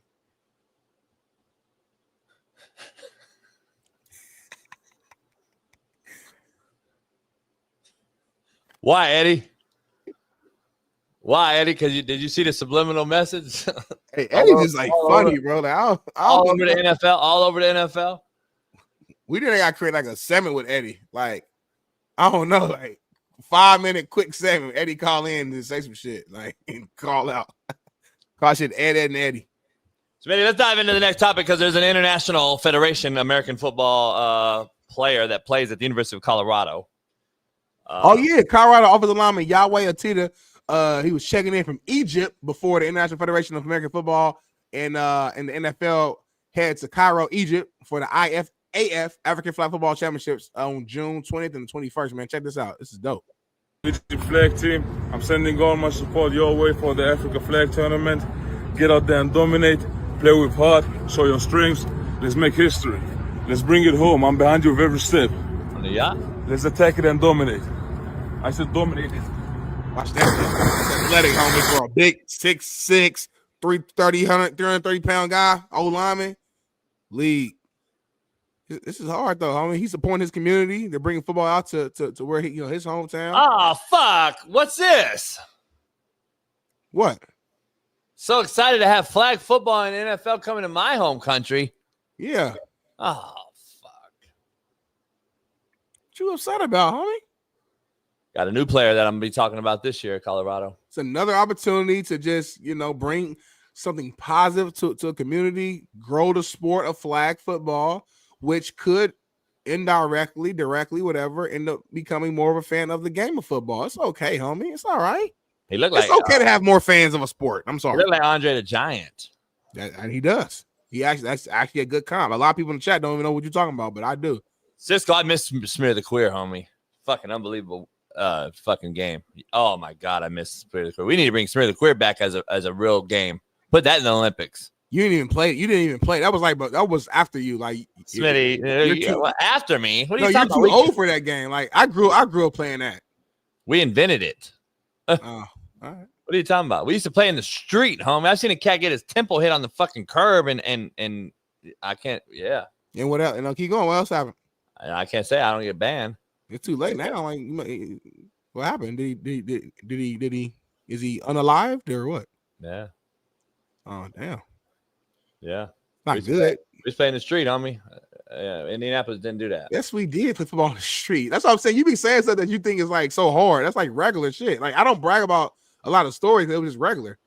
Shout out to my boy Sheldon who calls in. We used to be in his neighborhood, literally in the middle of the street playing football. What are you talking about, homie? You ain't doing nothing special. I grew up playing curveball. You don't know what that even is. We call over the line here, homie. Curveball. Yeah, wait till the car drive past. You get extra points. I used to hit it past it. But anyway, moving on. We grew up, man. We didn't have all these. So we had to go outside and be creative. We had to go play high and go get it. You know what I'm saying? High and go seek, curveball, fucking. We used to hang out on the green box. Y'all don't know when I say that, y'all don't even know what I'm talking about when I say that. All day at the green box, talking to girls. Like, it was different time, man. It was a good time. It's a shame that these young cats didn't have a chance to grow up without all this. I feel bad for Bailey because he's a good young guy. But it's not his fault. His whole life. He was born in 2010. His whole life was this in social media. So it's like, damn, man, like it sucks. Now, a lot of people in the chat too, young, Rio, young as hell. Like Drewski, homie. You guys grew up in the Drewski era. Drewski older than me. So he grew up that way, playing outside. That's why I told him. That's why I told you he was following, homie. So one of the funniest guys out right now, man. Truth, funny guy who's built his brand, and I love to see it, man. Shout out to that brother. I'm not gonna hate on nobody who's building their brand. This show is unhinged right now. Like it's like back to back, just bullshit. Every time what's on that ring finger? Pride, to flag football, to fucking now. It's like we're just built Savannah Banana. What? What's like on that? Bailey created a show that's gonna just piss JB off consistently. What's on that ring finger? It's a dollar sign. Oh shit! Crazy. Nice tat. Yeah, it is hard. A lot of people get finger tattoos. Oh yeah, on the ring finger, money. Mm-hmm. She been had that for years. Why she didn't kiss Travis on the stage when they were dancing? Oh my God. Stop, y'all. Man, that's the part I hate of social media, boy. We can't, like, every moment. It's like we're just waiting. You can't have both ways, though, homie. You love social media. You said social media is the reason the Earth's so great. That's the part that I hate. Nah, homie, you gotta live like with it. You gotta live with it, homie. No, sure. But people like you, though, because when I saw that, it was nothing to me. I have a wife. We fuck around all the time. I try to kill her. She moved back. We playing around. Like, that's whatever. Like, so y'all trolls, you're the lead troll, sit there with your cameras, is wait for it. We got him. Oh my gosh, let's post this 2 seconds and show it. This proves everything. And then you come up with a whole fucking monologue of why. Let me ask you a real question. We agree, right? He's not a like handsome man, like a good-looking young man. I don't judge men, but go ahead.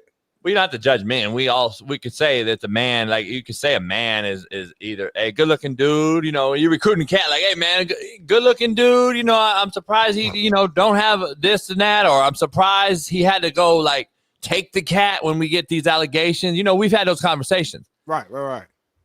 We could, I think, agree that the guy's not the greatest looking man out there, but like the girl, right? The girl's not a notcher, but she's not ugly. So I'm trying to figure out, do you think it's a win for him or for her as far as the look category goes? I think he won, no, still. I mean, she's a good-looking woman. I don't think she's bad looking. I never thought she was bad looking. I think she's solid. Yeah, like she's not good looking. Like she's not bad though. Like I don't think she's like bad, but for him, I think she's She's not an ugly woman though. No, she's not a good woman. But for him though, I think she's like a fucking notcher. I think they're a happy young married couple, and you know what I mean. And I wish them the best. I don't really have nothing else to add to that. But I hope that for him though, like I'm a fucker. That's like a win. You know what I mean? So she's happy with everything, man. Not tonight. I saw him dance at the wedding. He was doing his little dance and his face and stuff. He was happy as hell. So that's all I care about. He's not like a good-looking guy. So I mean, that's a win-win for him, in my opinion. The good thing about it is that he's so bread. Hopefully he keep his bread. The good thing is that he's so happy, and that I know she's happy, and that's really, I just hope that they stay together for the long term. That's all I care about. I know the divorce rate is high nowadays. People don't have patience. People don't know how to fight through stuff. So hopefully this young couple can fight through those adverse times when they appear, because they will appear. It's even worse, Tommy, it's even worse since COVID. Divorce rates. It's crazy. Yeah.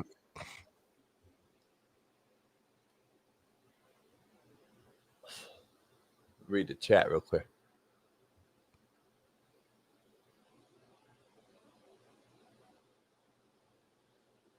Chris, guys say that, yeah, because that's the question. That's the topic. He's not a good-looking dude. So I'm saying, is he winning or she winning in the relationship of looks? That's all. We can say it. It's Gay Pride Month. My bad, baby. Fuck!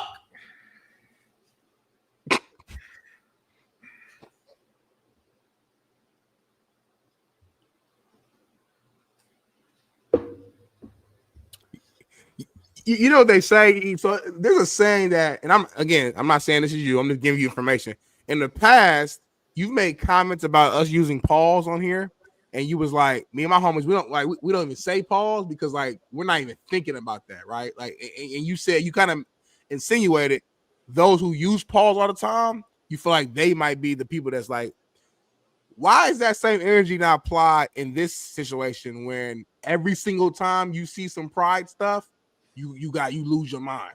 Because like for me, it don't bother me because it ain't got nothing to do with me, but it bothers you so strongly, and I'm just curious why this, like the same rules from the pause, to me those rules apply more to this than anything, but it doesn't apply. So I'm just curious to know your macro mindset. Go ahead. Why is it when a Trump flag's raised and you get so offended so much? Why are you so mad about that? Why is when people force conservatism on you, why do you get so upset? Why can't I get upset, homie? I thought this is the same thing, homie. No, I didn't say that.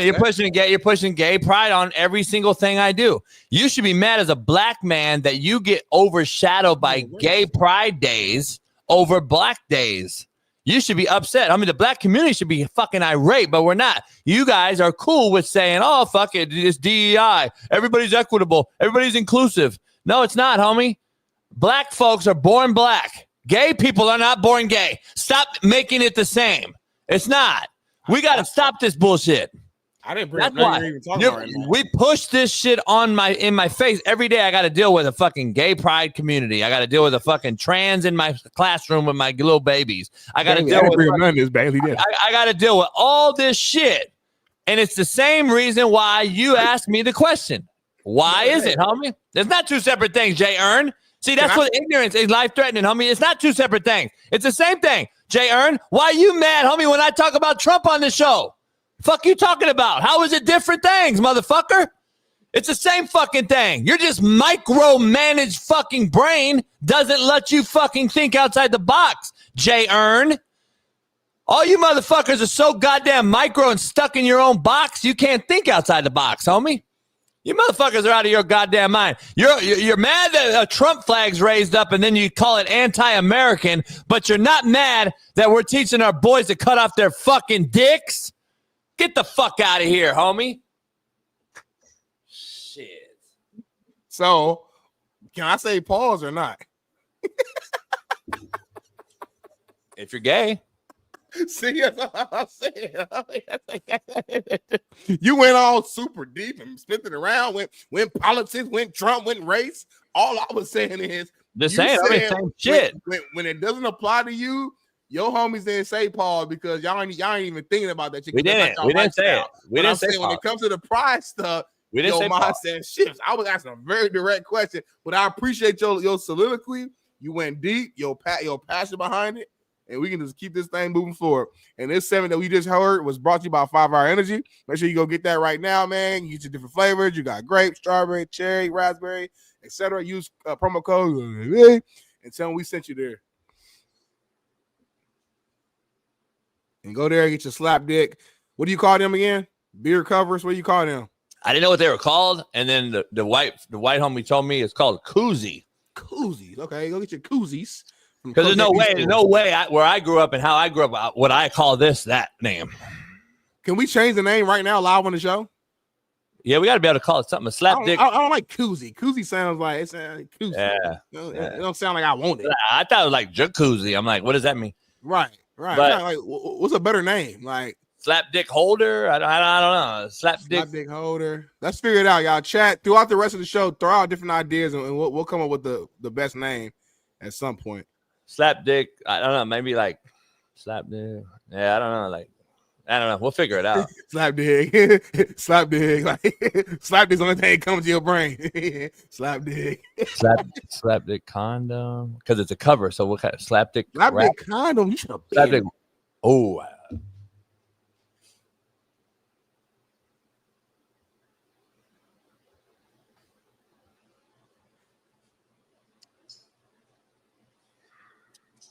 Sometimes we just say too much shit on the show, man. We're real show, but fuck, we say too much. We give away so many fucking ideas on this show other people use. Like too real. Like, I need to go trademark that right now. Too many people like use our shit. Nobody gives us credit, and then we just give away ideas. Like, you need to trademark right now. Right now, you need to go look trademark. at the chat. Let me steal that idea. Look at all the chat. Like, you should have been did that, homie. Damn, that would have took off. Oh my god! Especially if you would have did like immediately. that's probably a fucking $1 billion fucking deal. I'm not like, and I'm not even like playing right now. This is Me like, either. I'm for real. Me either. I think condoms, bro. Call lawyers. Yeah, Bro, just give me 5% of all sales, bro. I'm good. Like, that's crazy, homie. Like, how we just came with that idea just now. I'd give you more than that if it were hit. Here's the thing. You know, 5% though of $1 billion is, you know what I mean? That's good. Yeah, no doubt. But 10% more. And 20 even more than that. Say no. Hell no. I'm just not greedy. I'm just not greedy from the jump. Shout out to Mike Bunny, man. He called you out last week, but he still sent us money, $10 here. I had to explain slap dick to my friends this weekend. They said my shirt rhymed with hey. Bunny, man, he been kind of get you like recently on some weird shit. It's kind of weird. D Jones, how you gonna do the promo for slap dick condoms? Break it down, D Jones. Slap dick condoms. Slip on, slip off. Real easy, smooth, slick. Has his own lube built inside for easy penetration. Put this on right now and you won't feel a thing. Slap dick condoms. Don't even have to be hard. No, and at the end, real fast. Not 100% guaranteed that you could still get pregnant because nothing in the Does it protect you from STDs? All 100% or 98% infection rate? Please shop now at your Rite Aid, Walgreens, and any Walmart. Walmart's horrible, by the way. Walmart's turned into such a fucking like they don't have shit on the shelves. Everything's locked up because all y'all still in. And then it's crazy right now. You gotta stop saying that ratio. I'm gonna start calling your white ass out. I ain't been to Walmart in years though. One, there's not really no Walmarts out here like that. Like it ain't near. Like you know who I saw still in at Walmart the other day? Oh, they tackled him. Old ass crackhead white dude, backwoods white fucking dude. Exactly. But that's all. Big old black girl get arrested too right outside. And they could not handle her, by the way. Two big security guards. She was fucking like would not let them cuff her. Being their ass on me. I was watching this shit. I was about to film it like a bitch, but I was like, hell no, I ain't gonna fucking film that shit. By the way, Target is horrific too. Target is god awful too, homie. Like, it's real shit. I go to Target just to get like quick shit though. You know what I mean? What's wrong with our youth, homie? We gotta lock everything up. I can't even go and get anything. Like, you can't buy t-shirts no more at Walmart. They gotta come get them, take them to the front, and you gotta wait in this long ass line to buy the t-shirt. You can't just go and buy them no more. Motherfuckers are like, I'm like, god damn, homie. Paris, what's wrong with Paris?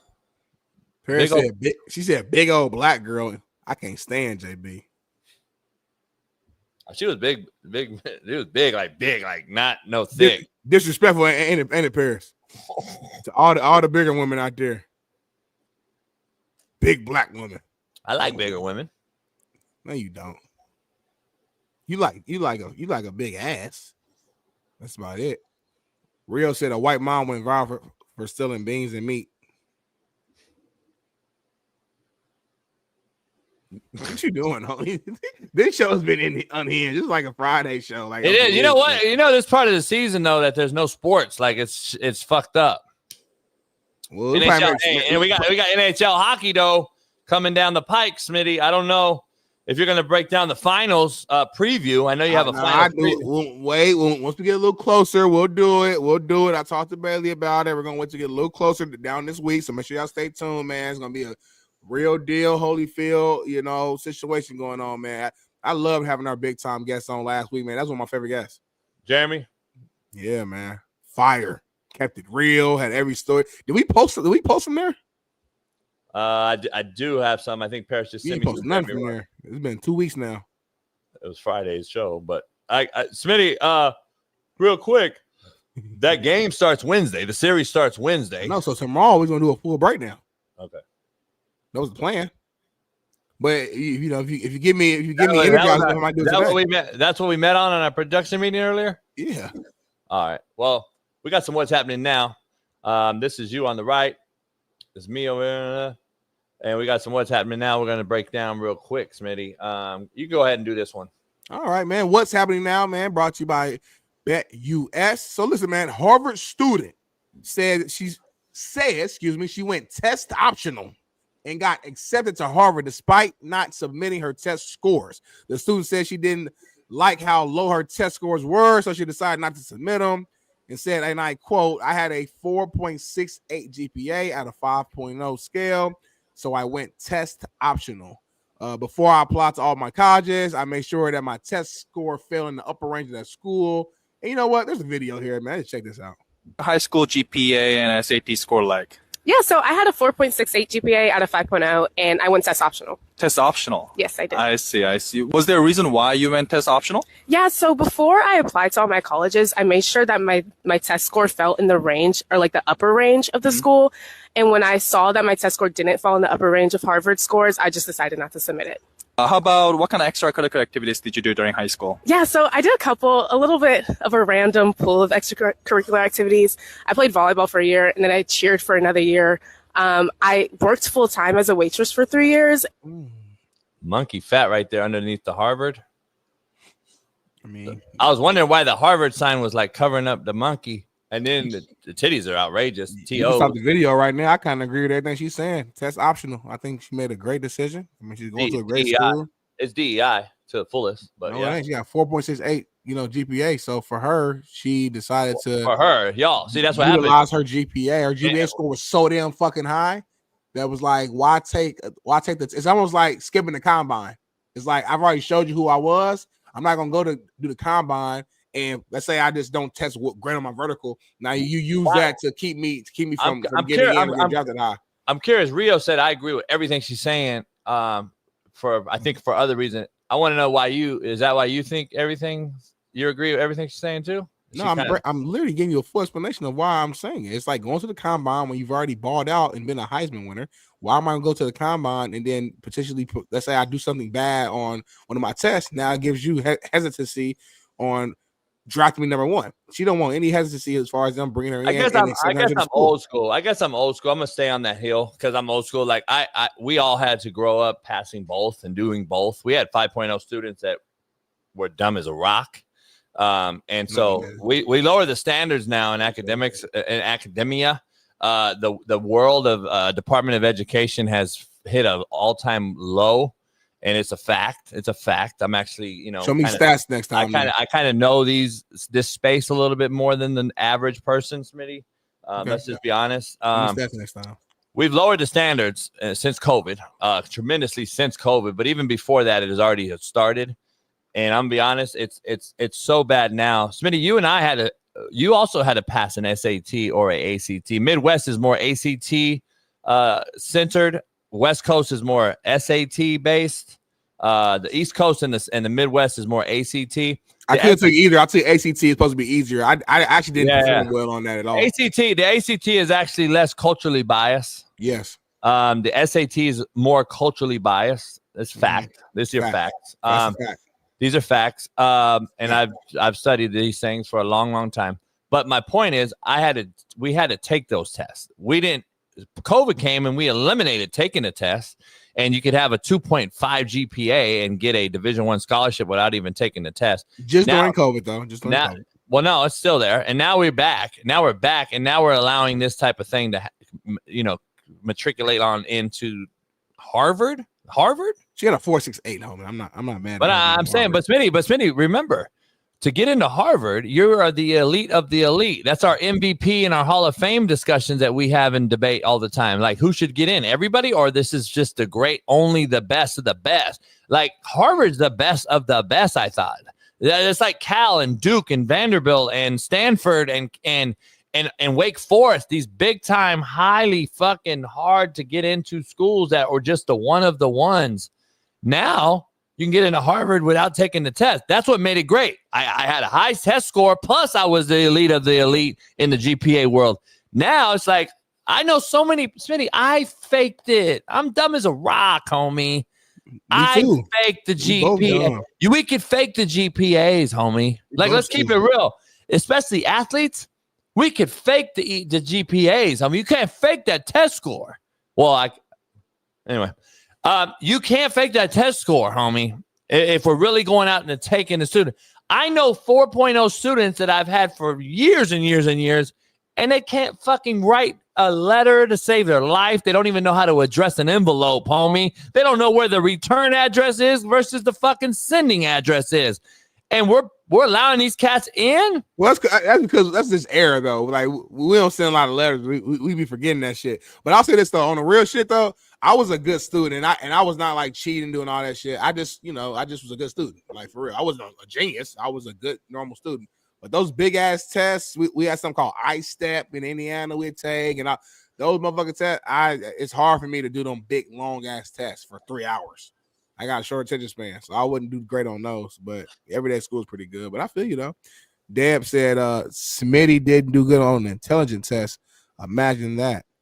Let's break her down real quick, man. Is this Hippie, weed smoker. Huh? Is this a new female of the show? This is a woman, new female. She's not a member, though. She got 5 minutes to become a member, and she's going to be the last female. Her name's Deb. Looks like a fucking hippie. Doesn't do average life. Is she what kind of hippie? A fucking hippie. Her kids ain't shit. She was a bad parent. She smoked squares, Marlboro thins. Breath stinks. Pussy's trash. Can I see like full body shot of her? But you can already tell though. It's from this shape. Horrible. So she's the type of white girl. She was real skinny when she was younger. Had fucking 3 kids, and now she's like skinny fat as fuck. Like that's her. She's skinny dad fat as fuck. So she's real skinny. I mean, the up top, she's skinny, but as it goes, it gets real wide and nasty at the bottom. She got cankles. Her feet stink. Smell like wet dog. So that's Deb. What is she? What you mean? Exactly, Chris. Chris think you mad at her because she white. So, but I'm racist. Chat, what do you guys think? You think is Smitty more mad at her because she white or just because of what Smitty said? Fact or cap? Everything Smitty said was fact or is Smitty mad at her about why? I'm not even mad at her. She broke me down. I broke her down. I know it is fact. She said I was stupid, so I broke her down. I know it is fact. What? See, the shit I said before old boy popped on the show, homie, is actually more true than not lately. Homie. Fucking white moms, homie. I'm just being honest, homie. You can't say, come on, homie. You just went at her. Homie, you got to keep it real. You just went at her. I mean, I've been on that tip. Fuck you bring it to your side a little bit. You bring it to white moms, homie. White moms, homie. Yeah, you sound homie, I got cats DMing me, homie. Like, shit, we're damn near Big Show. Because I'm just telling you, people, it's like that social media following thing. The nobodies versus the following and shit. Like who watches me on the show? Who watches me on Netflix? But then there's a cat that has more followers than me on a YouTube channel. They got more subscribers. I mean, we got guys that are nobodies on YouTube that's huge, but they're not known. If they were walking down a street in London, for instance, they don't know who the fuck they are, but they know who I am. Do you get what I'm saying? It's a hard thing to explain. Like you know how you're trying to get through something to me, but I can't. Yeah. Because Michael Rappaport and McAfee actually broke it down to me years ago. I said it on the show years ago, but I get what they told me. And I was like, he's like, there's 2 kinds of like, I guess, popularities. There's like a Kobe Bryant big, right? And LeBron, world famous no matter who. Everybody's going to see. Then there's like cats that are on a show and an actor that's going to be recognized. But then there's a guy that's got 9 million followers that nobody knows, because he did a YouTube hunting video or some show, and if he was walking down the street, you don't know who they are. There's a huge difference, but they have huge numbers. So like, it's crazy how it is. I can't explain. I get it 100% what you're saying. It's like different levels to fame. It's like, it's different. Like there's social media popularity, and then there's like actual real life world popularity, you know? There's a lot of people, like to your point, earlier about your age range. If you're like, let's say you're 40 and above, a lot of people may not know like who Kyson is if you're older, right? Yeah. But like to the younger generation, he's that's what mega star. My point you know about so yeah. So I get it. It don't mean you're nobody though, but it just means that different demographics, you know, have different different things. So but anyway, back to that point. Like, I don't know if that's my whole thing. I think people don't really grasp that concept. I don't know if they really grasp that concept. Like people, I've heard people tell stories. Man, I thought I was big until I went to like China with Kobe. Right. Like people have told those stories, and like the Kai Canettis and all that in the world are just they're not that deal. So I don't know, but anyway, Smitty, what's your take about TNT's last called aired game being the Indiana Pacers beating the Knicks? And what will be a fun fact later in 10 years from now, people are going to ask, what was the last bucket scored on the last show TNT ever aired? And it was, oh boy, the one that looks like he just wakes up and just fucking don't shower, doesn't do nothing, and just goes out. Ooh. I really don't know who it is. There's two guys like that in the NBA. It's the cat that scored the last bucket on the last TNT game ever. The shooter, what's his name? Looks like Hamas.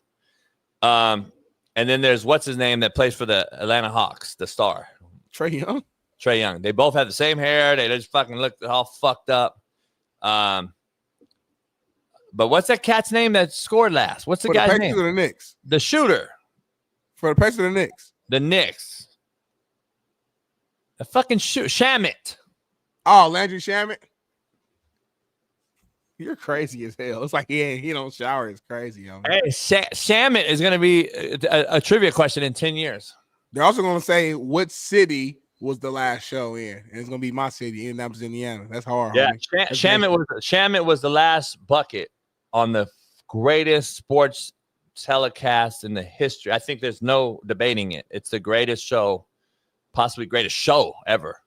The TNT Inside the NBA with Shaq and Barkley and Kenny and it's so simple of a show. It's just them they're so authentic. They go against all rules of TV.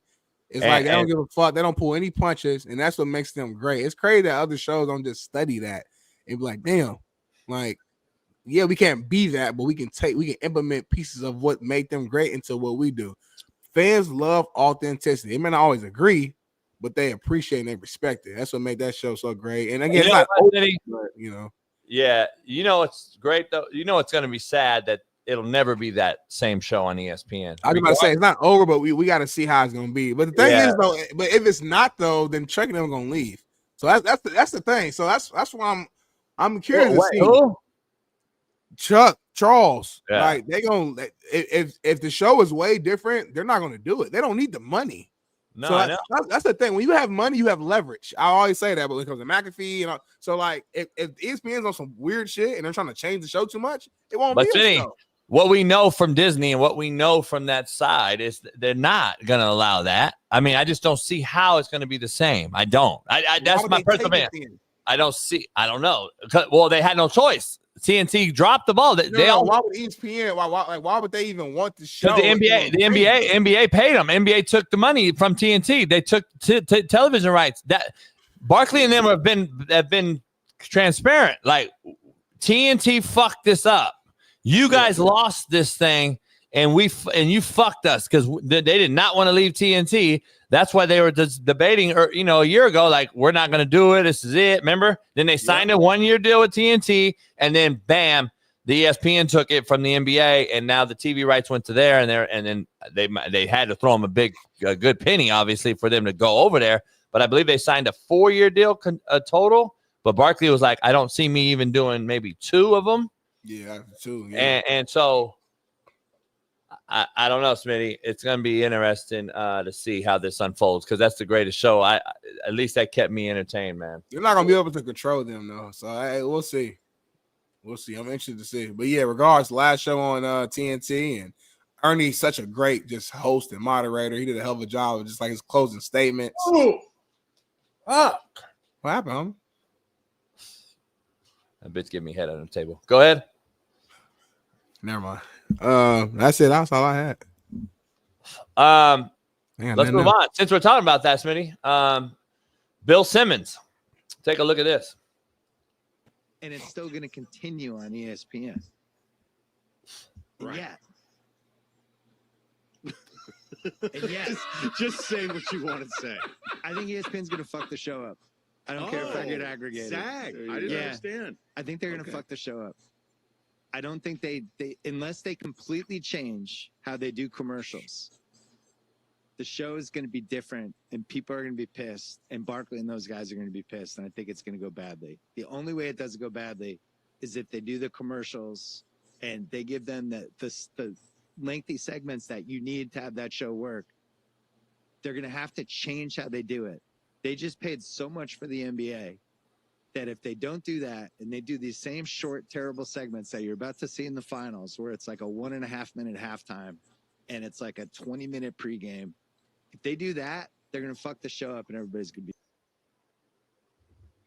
Yeah, I saw that, man. That's a good point from a segment standpoint. You know, people don't really pay attention to all that, but the TNT crew, they always do longer segments. That's what allows them to go deep into these different random topics and debates, and they're able to do different fun things. Where if you watch like NBA on ESPN, like the ESPN's pregame with Stephen A. and Kendrick, stuff like that, just the way it's produced, those segments are a lot shorter. You know, the way they split them up, you know, for commercial time, things like that. So, yeah, fuck Bill Simmons. Let's just wait and see. What is this, huh? Fuck Bill Simmons. You don't like me? Why? What happened? Huh? Why don't you like Bill Simmons? Fuck Bill Simmons. Bill Simmons is a bitch. But anyway, I don't. What's the beef there? No, he's a bitch. He talks shit about me. Fuck That's all I take. Fuck Bill Simmons. You keep saying it now. He did tripled down. He did a whole hit piece on me. And then we got into it on the phone. You did a hit piece on you. Yeah, he wrote a whole fucking big ass fucking article about me. But anyway, he wouldn't have me on the show though, because he was a bitch and he knew I was gonna blast his ass. I said, "Bring me on the show, motherfucker." And we get talking on the phone, and he was like, him and his fucking people on a speakerphone, and we got into it. He's a bitch. Like, have me on, homie. If you're gonna make a hit piece and then deny me, that's like me and you saying to the white mom, baby daddy, husband, nah, homie. A BPS, by the way, what I just said. White mom, baby daddy, husband. It's crazy, yeah. Smitty, just flip the thing. Yep. You and I are Bill Simmons big. We wrote an article about you. Yeah. And then you said, "Hey, man, have me on the show to explain myself." And I said, "Fuck no." And I just bullshitted and I didn't want to have you on. Isn't that a bitch-made move? That's not the proper move to take, especially if you're a true journalist. I didn't ask that. I said, is that a bitch-made move? You're not calling him a bitch. You're not calling him a bitch. It's a bitch-made move. I just think it's one of those moves that I wouldn't have made if I'm a journalist. Even if I have beef, quote unquote, with somebody, if I don't like what they did, even from a standpoint, if all you care about is growing your platform and stuff like that, like you would still have that person on. Even if it goes south, you would still have that person on. So yeah, I agree with you. You know, I would have had you on. But this what we're looking at ain't from that person though. It says another name. No, it's his. It's called The Ringer. It's his platform, what you're saying. Oh, but he's not the person who wrote it though. Yeah, he is. Look to the left. That's not, click on it and look to the left. No, but clearly yeah. You see what I'm seeing though? No. Okay. I'm gonna just say it because we really show. It says Tyler Tynes, July 29, 2019. It says Tyler Tynes on the left. No, that's who reported the article, homie. That's his. He reported the article. This is Bill Simmons, homie. Go down. Yeah. My fault. I'm gonna make sure you do it. Tyler Tynes put it on like Reddit and shit. And it was Bill Simmons, The Ringer, which was his whatever article or whatever, or his what do they call that? I don't know, whatever it is. He had The Ringer. He owned The Ringer or whatever. But anyway, yeah, he's a fuck. But should have had me on, but he won. So it is what it is. It's a long time ago, man. Forgive him and move on. Ohtani's the best baseball player in the world. There it is. Ohtani's the best baseball player in the world. They beat the Yankees 2 out of 3. They kicked their ass though yesterday or 2 days ago. Oh, it was 10-0 in the second inning. Yeah, what was the inning score though? It was like 16-1 or something. I don't know. Crazy like that. Like in football terms, that's like 100-7 or something. That's the Dodgers though, right there. That people are like, fuck. If they're healthy, they're hurt right now, and they just made a big move in the pitching world too from the Reds. They got one of the Reds' best pitchers. It's crazy. There's a video of him falling asleep during the game. I should have sent it to you. I saw it somewhere. By the way, He's the only player in baseball that tells the ref every time, the umpire, when he's up to bat, how are you doing? Really? Yeah, and I tried to record this video where I was eating, and I was trying to record it. They were playing that blowout 18-2 game Saturday. Yep. Was it Saturday? Saturday, yep. I was out. And homie, so this first baseman for the Yankees, if anyone could help me out, I forgot his name. He's the first baseman for the Yankees. I tried to fucking record it, homie. God damn, it was going to be huge. So the first baseman sitting there when Ohtani gets to first, and I don't know, it would be hard to find the video, but gets Paul Goldschmidt, the first base for the Yankees. Ohtani gets to first, and Goldschmidt's like, whatever he said, white dude, so he speaks English, right? Hey, blah, blah, blah. And Ohtani's laughing, and they're fucking having a conversation, but he don't know English. So Paul Goldsmith knows Japanese? Is that what the fuck you're telling me? Stop the cap, homie. So my thing, real quick, are you telling me that you were not able to capture the audio of Ohtani coming to bat and saying how you doing? Or I know you need the video, but did you get the actual audio of him like saying what he said? I got the audio, but I didn't get the video. Fuck. Is it possible we could like import the audio? Can you go find the audio real quick and just put it on here so we can hear it? Ohtani, nice hit. Tamina. Thank you, Paul.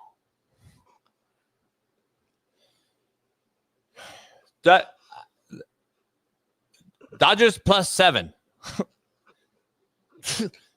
Dodgers +7.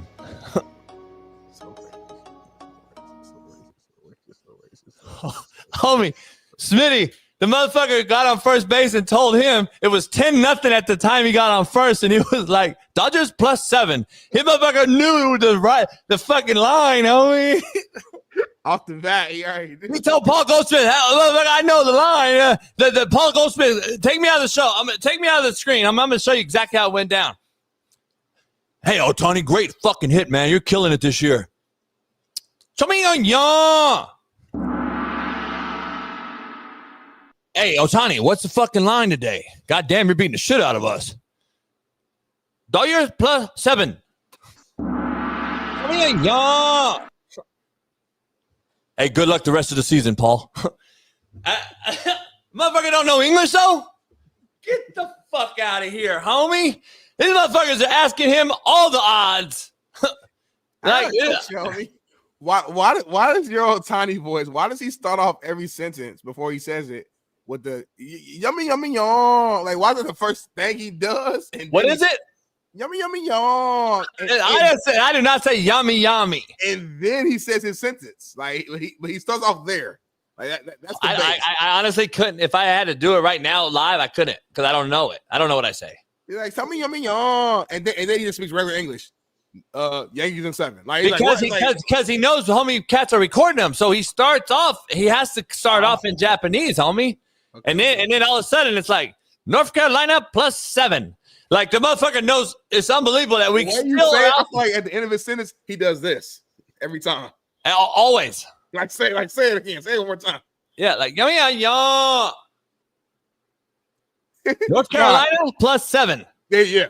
+7. Then he just does this. I'm like, that just happened. Yeah, homie, that's what he does. That's what he is. Like, and then why his bookie or whatever hasn't been arrested yet is still a thing no one talks about. It's crazy. I saw him at Uber Eats pull up on the boat and brought me some cream and some young guy. And I'm like, damn, homie, what the fuck's going on? What did he bring you? Huh? What did he bring you? What did he deliver to you? The cream and some young guy.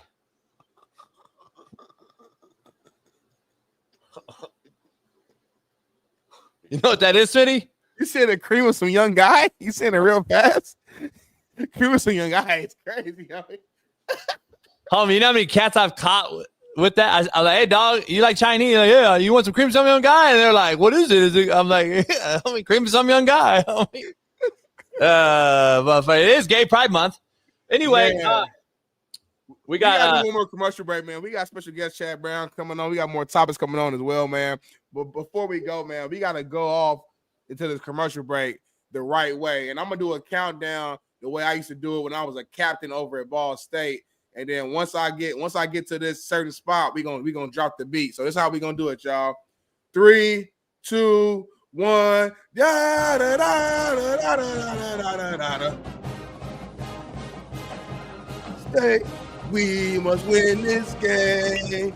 Onward now, you Cardinals. Bring glory to your name. Fight, fight, fight. Here's to both our colors, Cardinal and white. Pray for a victory. So fight, fight, fight. Ball State. We'll be back in 4. Gay.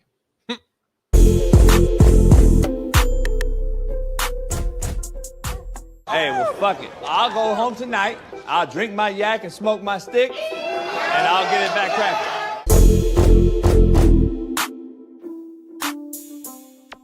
Savannah's Bananas baseball team that does all the dancing.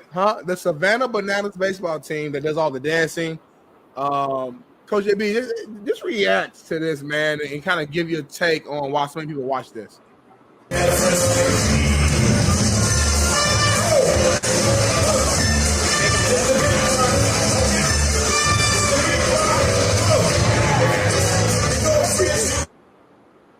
They're one of the more popular, sports teams. They're like the Harlem Globetrotters for baseball is how I would compare it. And very popular. People love them. They literally sell out crowds, make a lot of money. A lot of these guys actually played, I think, baseball at some point for real, like maybe in college or whatever. Now they kind of do this thing for fun. But what's your take? Why do you think so many people actually like them? Hey, baby. Good morning. Go back to his name. Rewind. Go back. Rewind it. Right there. Pause it. Go back to his name, Bailey. Let me see his last name. Let me see that right there. That's why. Because he sucks cocks.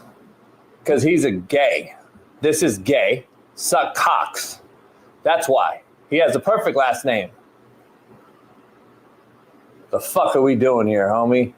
You a homophobe, homie. The fuck are we doing? God damn.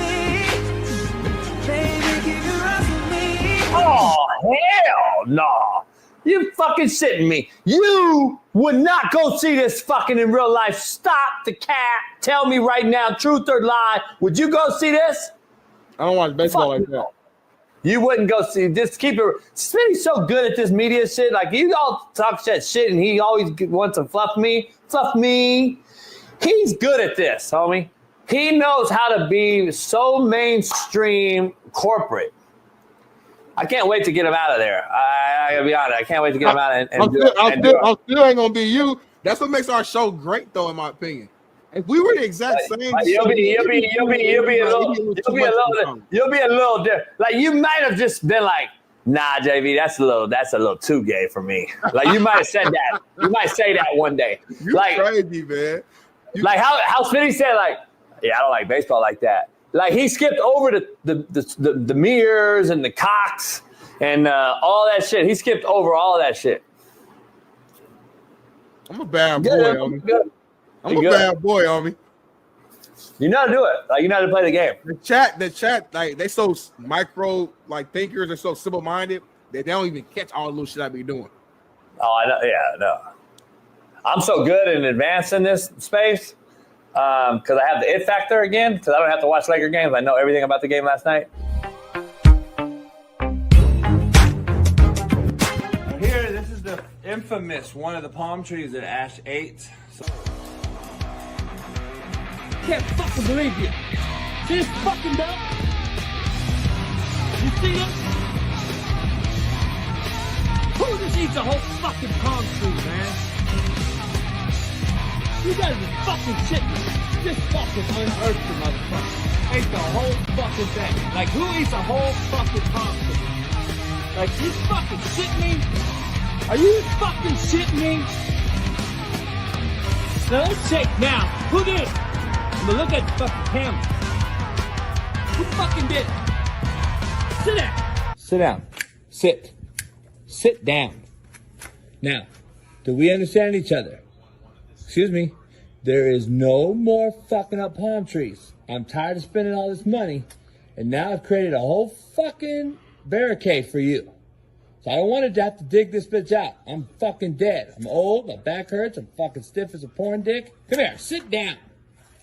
Sit down. Boy, if you don't sit your ass down, now, you come over here with me. Come on. Here's what I had to do to fucking stop you. And I got a better, beautiful, bigger tree. So now, we are shitting in tall grass. Replanted it, bitch. Soiled it up. Put a little trellis in here. Put a bunch of fucking stones. Look like Stonehenge around this bitch. And now, Ash, are you gonna fucking try to dig this bitch out? Are you gonna do this? Are you gonna do this again?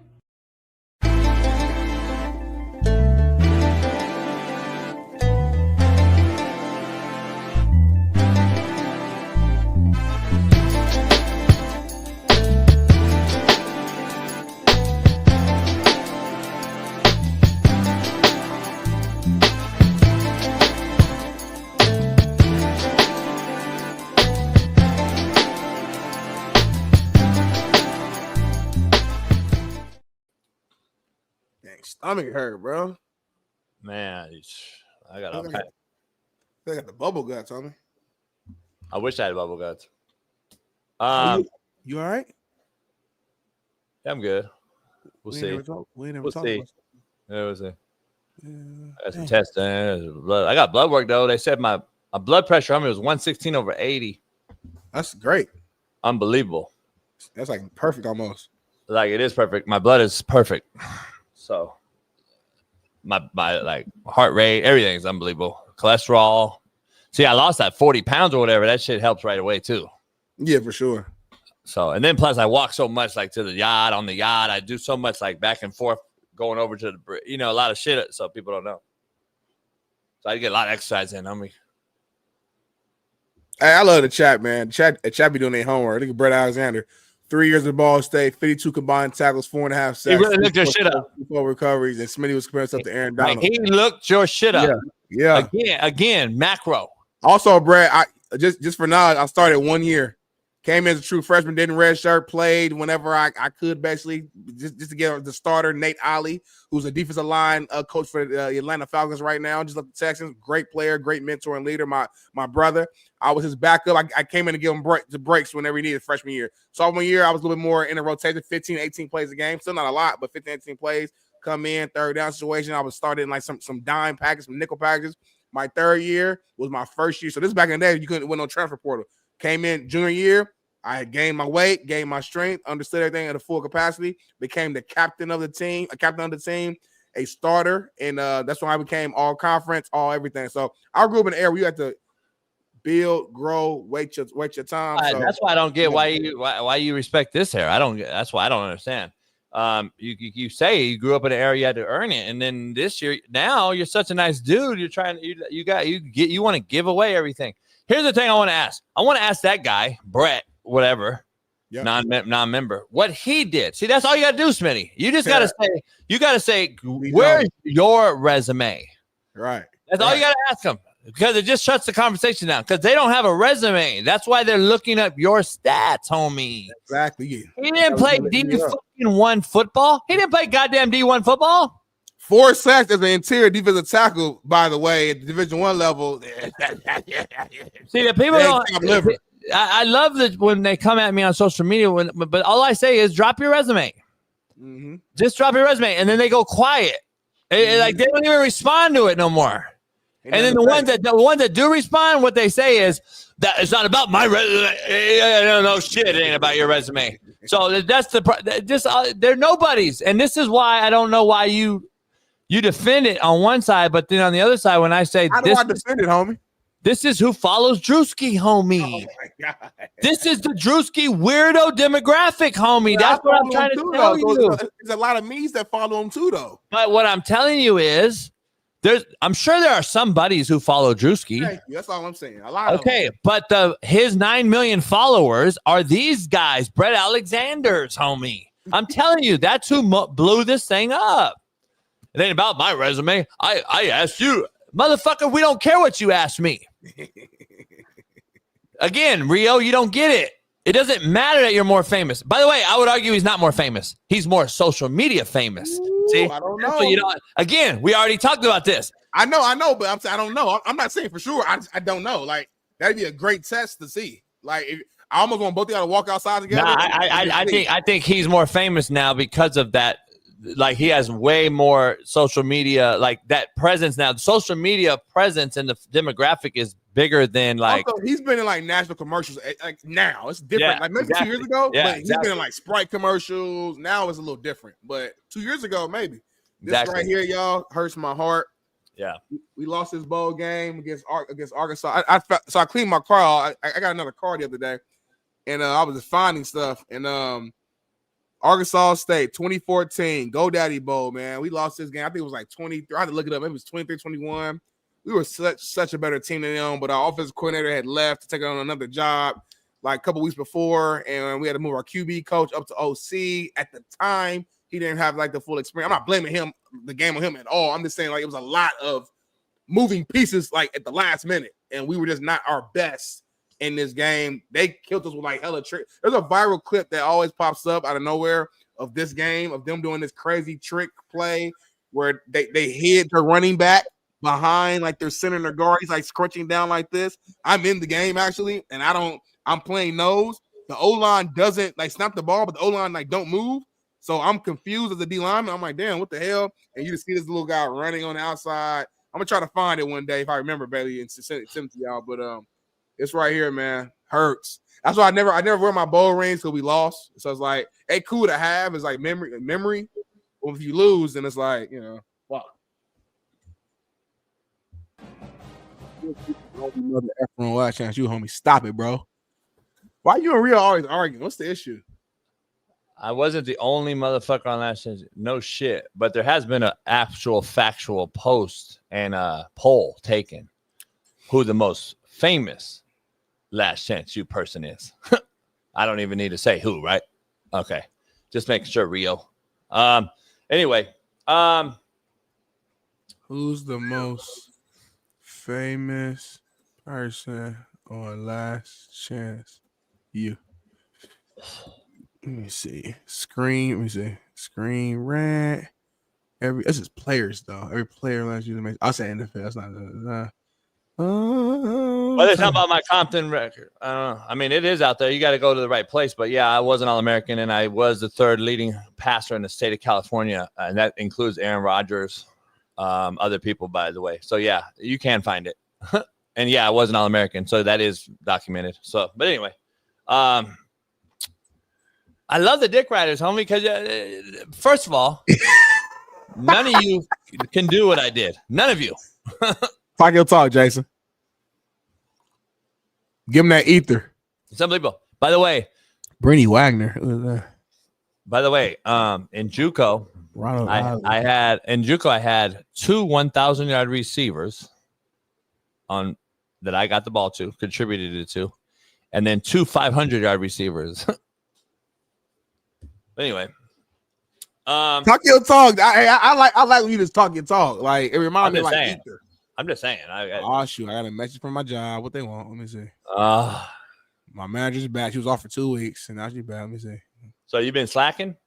I don't know. Are you still planning to take off this week? If so, please put in a work day. Oh yeah. What are you taking off this week for? I already told y'all a couple weeks ago. Thursday, I'm flying. Wednesday night's a red eye. I'm flying home to Indy for my sister's graduation for Thursday. So I'm flying. I'm literally going to Indy for Thursday, coming right back Friday. But we gotta. I won't be on the show Friday for sure because I'll be in the air. Okay. The competition you played was ass. Really? So Antonio Pierce was ass. Chris McAllister was ass. I think both of them were Pro Bowl and Super Bowl champs. Hold on. I can keep going. DeLawrence Grant was ass. Only started for the Raiders for fucking 7 years, D lineman. But they were ass. The comp was ass. Drop your resume, please. I'll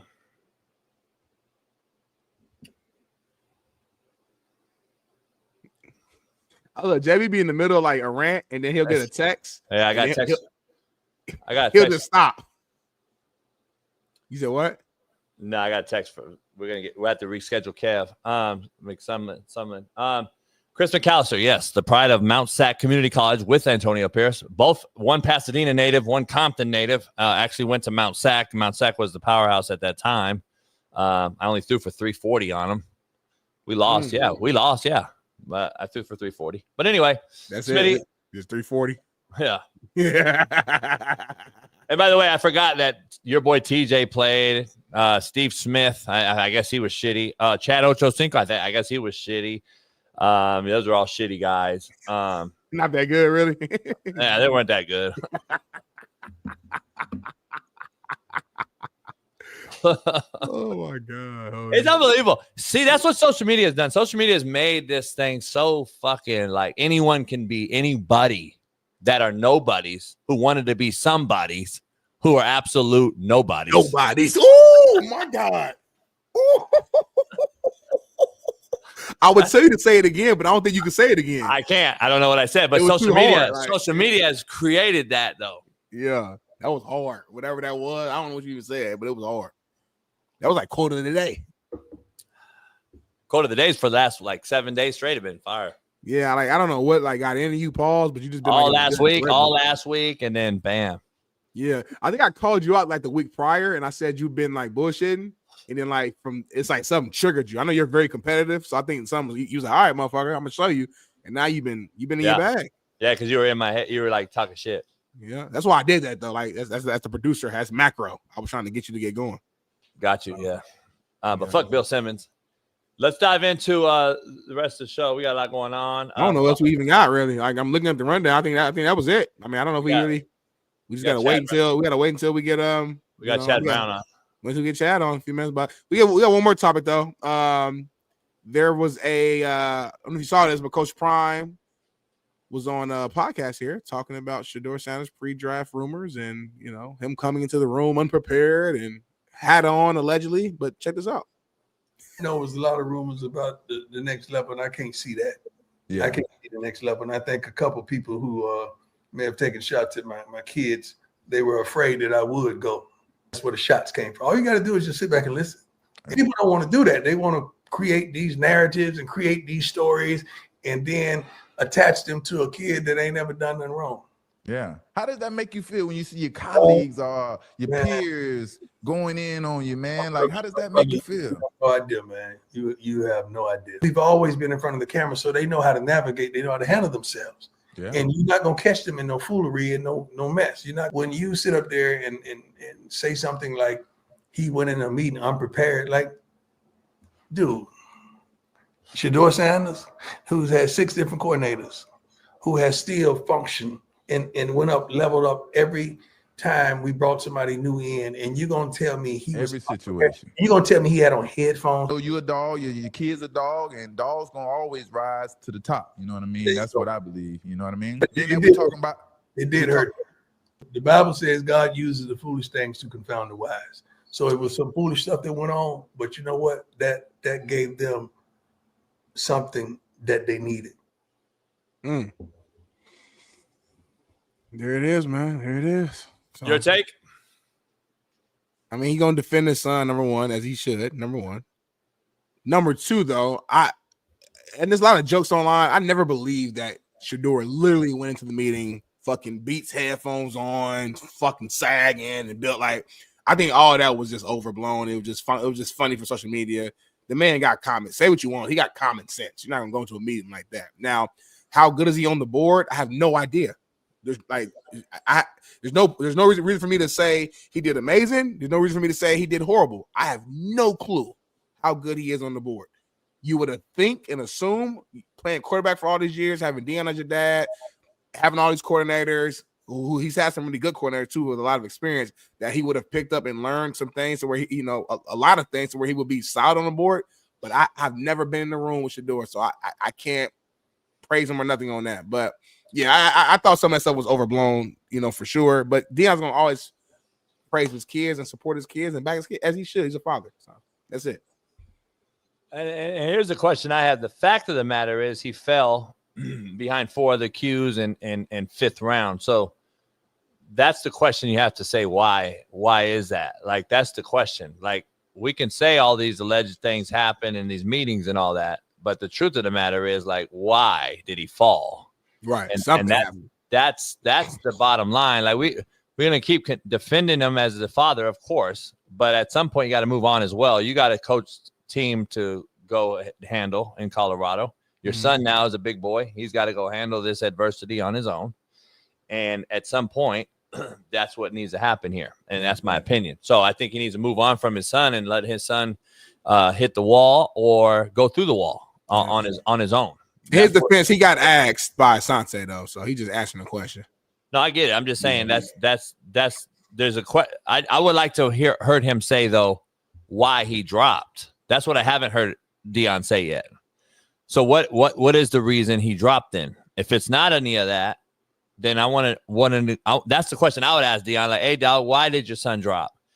Like, if you're saying that he didn't have the headphones on, contrary to other reports out there, that we don't have no video proof, right? So nobody knows. And I would find it hard pressed too. I would hope that never happened by a kid walking into that room doing that. Right. That makes no sense. But also, like, I would love to ask you, why did he drop then? Because like Smitty says, 2 things can be true. There has to be something that happened that he dropped. If you're saying he's so good and everyone else is out there saying he's so good, he's going to be the day 1 starter in Cleveland and blah, blah, blah, blah, then why did he drop? Why did you take Dylan Gabriel first on his own team? All I'm asking, something has to have happened, homie. Like, I don't know. I'm just trying to figure that out. Yep. So we'll never know. Maybe they just think he's cocky. They don't like his swag. I don't know. Who knows? Who knows? Maybe interview bad. Who knows? But I mean, we've had cocky and arrogant quarterbacks. Yeah. Caleb Williams taken first, homie. We've had fucking the Johnny Manziels and the Baker Mayfields, and we've had all these cocky, arrogant guys taken first. So it's not about he's not the first guy quarterback to come out being cocky, homie. So like something happened that's the question I want to know. Like, hey, what happened? Like, that's the question that I wish people ask these guys. Like, if you got the luxury to get a guy like that on without being disrespectful and rude for clicks, like you and I would never do to any guest on our show, contrary to people's belief. We talk all the shit we want, but I'm never going to disrespect a guest that's willing to come on this show and disrespect them. That's the problem that people are, why you didn't ask them this question? Because it's fucking not in the space. I don't want to I'm not disrespecting someone's past or some shit. Right. And he's willing to come on my show. If I was going to go on your show and you asked me those questions on your show, then expect me to go off on you on your show as well. Right. Yeah. So like, that's what you have to, the good and the bad, we got to take the good with the bad on that. If you're going to bring me on your show for clicks and likes, I'm going to give you what you want. I'm gonna give you clicks and likes on me. 100%. A lot of people who makes those comments, they don't understand how this stuff works. And if they were on camera with the person that they're talking about, how the people that makes comments wouldn't be asking them those questions that they be wanting. And the thing about it is though, we actually ask a lot of the questions though, being real. No, we like, do. We do it in a way that's respectful and stuff like that, and we make sure it's like smooth, but like we don't hold back a lot of stuff a lot of time either. But we're gonna be respectful. So that's just what it is, homie. What you cooking today, man? Before we get to our special guest, what's on there? I know you're gonna be on the grill today. It's Monday. I'm looking outside. It's a beautiful day outside. I got a mechanic coming down, man. I'm gonna pull the boat out of the water here this week. Well, here I'm gonna pull it out of the water just to have it totally maintenance and looked over for the summer, because I know the summer is gonna be big time. July 4th, a month away. We got 4th of July. Obviously, I want to be out there for that. I'm gonna install my grill into the boat, so we could, have that out there. So obviously 4th of July is coming, so I got to get the boat right. Your life is like the yacht now. Like that's like your main project. You know what I'm saying? Like every day. It's like, you know what it is? Like I've had some people hit me up too. Like, man, JB, I respect shit out of you, man. You bought the thing Fucking use it. You are though, yeah. Yeah, like it's a lot of people buy it and just sit there in the slip or fucking don't go at all. I'm like, why would you buy the motherfucker? Yeah, that's a good point. So a boat always means about another 1,000. That's what it really means. Break out another 1,000. That's what every day you're gonna break out another 1,000 on the thing. But you also spend the money because boat maintenance on salt water is a bitch. Like salt water is a killer. It rusts shit. It fucking it fucks up a lot of shit. Your undercarriage, the motors, the props, the fucking the Benamini posts get rusted. You got to go clean them. It is what it is. But damn, I'm not gonna buy the motherfucker and not use it. And that would be ignorant. So it is what it is. We'll see. It's summertime though, so like I know it's gonna get used in the summer, and I got to make sure it's right so I can take it on some trips. I want to take it to spots, Smitty. I don't know where. I'm gonna do the Santa Cruz Channel Island tour. It's like 286 miles. You go to 5 different Channel Islands here in Cali. No, total. So like you go to Ventura area to Santa Cruz Island, and it's like caves. Like you drive the boat in. It's unbelievable. It's fire. And then you take that to like you do those 3, and then you smash over to Catalina. You do that one. Then you smash down to San Clemente all the way south. That's the 5th Channel Island in Cali. And then you come back to Long Beach. Okay. That'd be dope, homie. And I know a guy that did it in one day, and it took him like 10 hours. A whole day, but I'm gonna do like a weekend thing. I'm not gonna do the whole one day thing. I'm gonna do a weekend thing where I hit the water where it's kind of glassy. I'm gonna hit early morning to get to the main farther spot early in the morning where it's glassy. Yeah. And then so I'm not out there in the rough seas. And then make sure you don't go by yourself. So you know. Yeah, I wouldn't do that trip by myself. It's not a sailboat. Yeah, you gotta be careful, homie. Sailboat got it got a better chance than a powerboat in big waves. Sailboats can actually flip underwater, contrary to your belief, and literally go under the water and back up top and be fine. How do you know? This is a stupid question. But did you know that? Did you know that? I know that. A sailboat can get flipped and come back, roll, go underwater, and then come back on top. I didn't know that. That's gangster. Happens all the time. I know a cat that told me a crazy story that's next to my boat. He was like, "Yeah, I took my boat to Fiji." What? Fiji water? He did a 4-month trip on his sailboat, and the motherfucker said he got rocked 3 or 4 times and total flipped. Boom. That's crazy, homie. But my question for you is this, and it's a stupid question. When you go real far like that, like what you're talking about, how do you know how to really get back though? Like exactly, like. Well, a lot of the big boats got like nowadays they got fucking Starlink. I'll be lost, homie. They got Starlinks worldwide on the water. If you got the big one, Starlink, you got and then, dog, to be honest, like anywhere around here, California, like all the way to Mexico to Catalina, anywhere, your phone has service the whole time. Oh, so you just GPS it? Yeah, you're out in the middle. Yeah, hey, Spirit, take me back to the dock. Yeah, I don't know about that, but at least has like you can pull up your regular Google Maps. Yeah, it still works on the water. Watch it and get going. Yeah, and I actually have a boat map though for the water. Gotcha. So I have a boat map. You got. Oh, it looks like you were playing with something. Now my wife over here messing with me, man. Punch me in my arm and shit. Smitty, it's called wave boating. Say it again. Spell it. WADE or WAVE? WAVVE. Oh damn. Yeah, it's an app. It's an app, and it's actually on the water navigation. Dang, you a bad boy, man. One thing I say about you, man, you say you're gonna do something and you're gonna do it, and you with all nerves, if you have them, you move them to the side and you just go do it. Cause I'd be nervous as hell just driving a yacht, and I ain't never really did it before. I got people's lives online. I got Steve Kim in the back, my Marcel's in the back. I got all these like if some shit happens, it's on you. Like it's all on you, and nobody else. And you just cool with that. And so kudos to you, man. Ruben almost died at least 3, 4, 5 times. So, like, I mean, shout out to you, man. Yeah, we had another issue yesterday, but it's damn near crazy.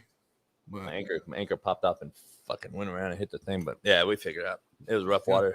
It got rough as fuck out of nowhere. But anyway. I know you be nervous sometimes, but you don't show it. You can't. As a captain, you can't. Yeah, you can't. Everything's good. You sweat like a I wonder what this picture is in the background before I show. What's that picture right there with the baby and on the person? What is that? It's not a baby. That's one of, I think, Bailey's childhood like sweethearts. I think her name is JoJo Siwa or something like that. She's like a Disney star. Stop. I'm just gonna cut you off there. Can you bring the picture? Can you bring it? No, stay on real quick. Can you bring the picture up while you're here? Come off, but you no, stay on. The intro, you know exactly what it is. No, can you intro, please, Bailey? Can you please intro? I don't know what it is. Can you please intro, Bailey? I forgot what it is. Wait, what is that? I wanted Bailey to intro it. I think it's some short. I think her name is like JoJo Siwa, if I'm saying it right. What the hell is it? And she's laying with her man. But I guess it's a big deal because, again, I didn't know all this, but I guess she used to be on the other side. You know, you used to like women, and now they seen her with a dude laid up. So I guess it's like a big deal on social media that she's, I guess, switched back. Wait, I thought that was a baby. No, that's JoJo. Who the fuck is JoJo? JoJo. JoJo. You don't know JoJo from down the street. Hey ho, JoJo. Hey ho. You know JoJo. You know JoJo. I never heard of her. From up the street. You know JoJo from Disney. American singer, dancer. No, I don't know anything about Disney. That looks like a little kid. That's actually a sketchy. That's a very weird vibe. Nah, she is hella young. She's 22 years old. So kid to us for sure. Me and you, we so old. She a kid to us. She's how old? 22. That's like a baby to me. There you go.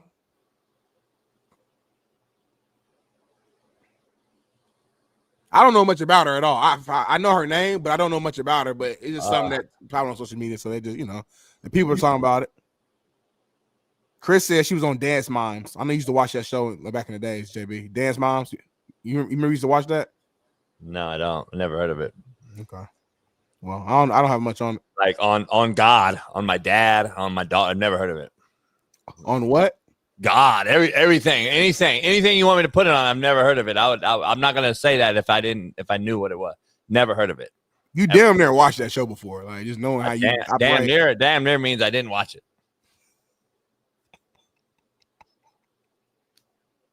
Whoa. So wait, so now she's strictly dickly? I guess that's the word on the street. I mean, I don't know. This picture leaked. I don't know. To me, it's hard to believe all this stuff because like they're laid up and his arm is out here taking a picture like this. So they planned it. Maybe they could switch. Maybe they could switch it back, homie. Maybe they could. No.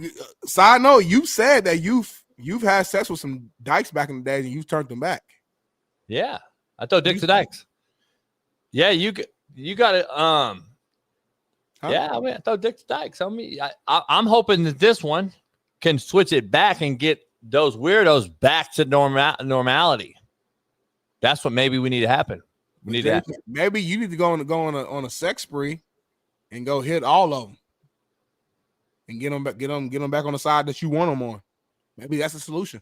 So to me, she's back to what I said earlier. All women are bi. That's really what it comes down to, right? Am I not wrong? I mean, XY chromosome is really a fact. It's science. I mean, it's back to that. I love when people don't really know what they're talking about. They start saying this shit. Like he said, yeah, XY chromosome, and chemistry board, and marine biology, and I know a lot of big words, encyclopedia, and we put it together. The way he's kissing her forehead though is weird. Like it looks like a baby. It gives off It gives off like a baby vibe, and it's weird. It's a weird look. Leah said she was on Big Brother. I know you watch Big Brother. Never heard of it. On God, on my dad, on my daughter. Never heard of Big Brother.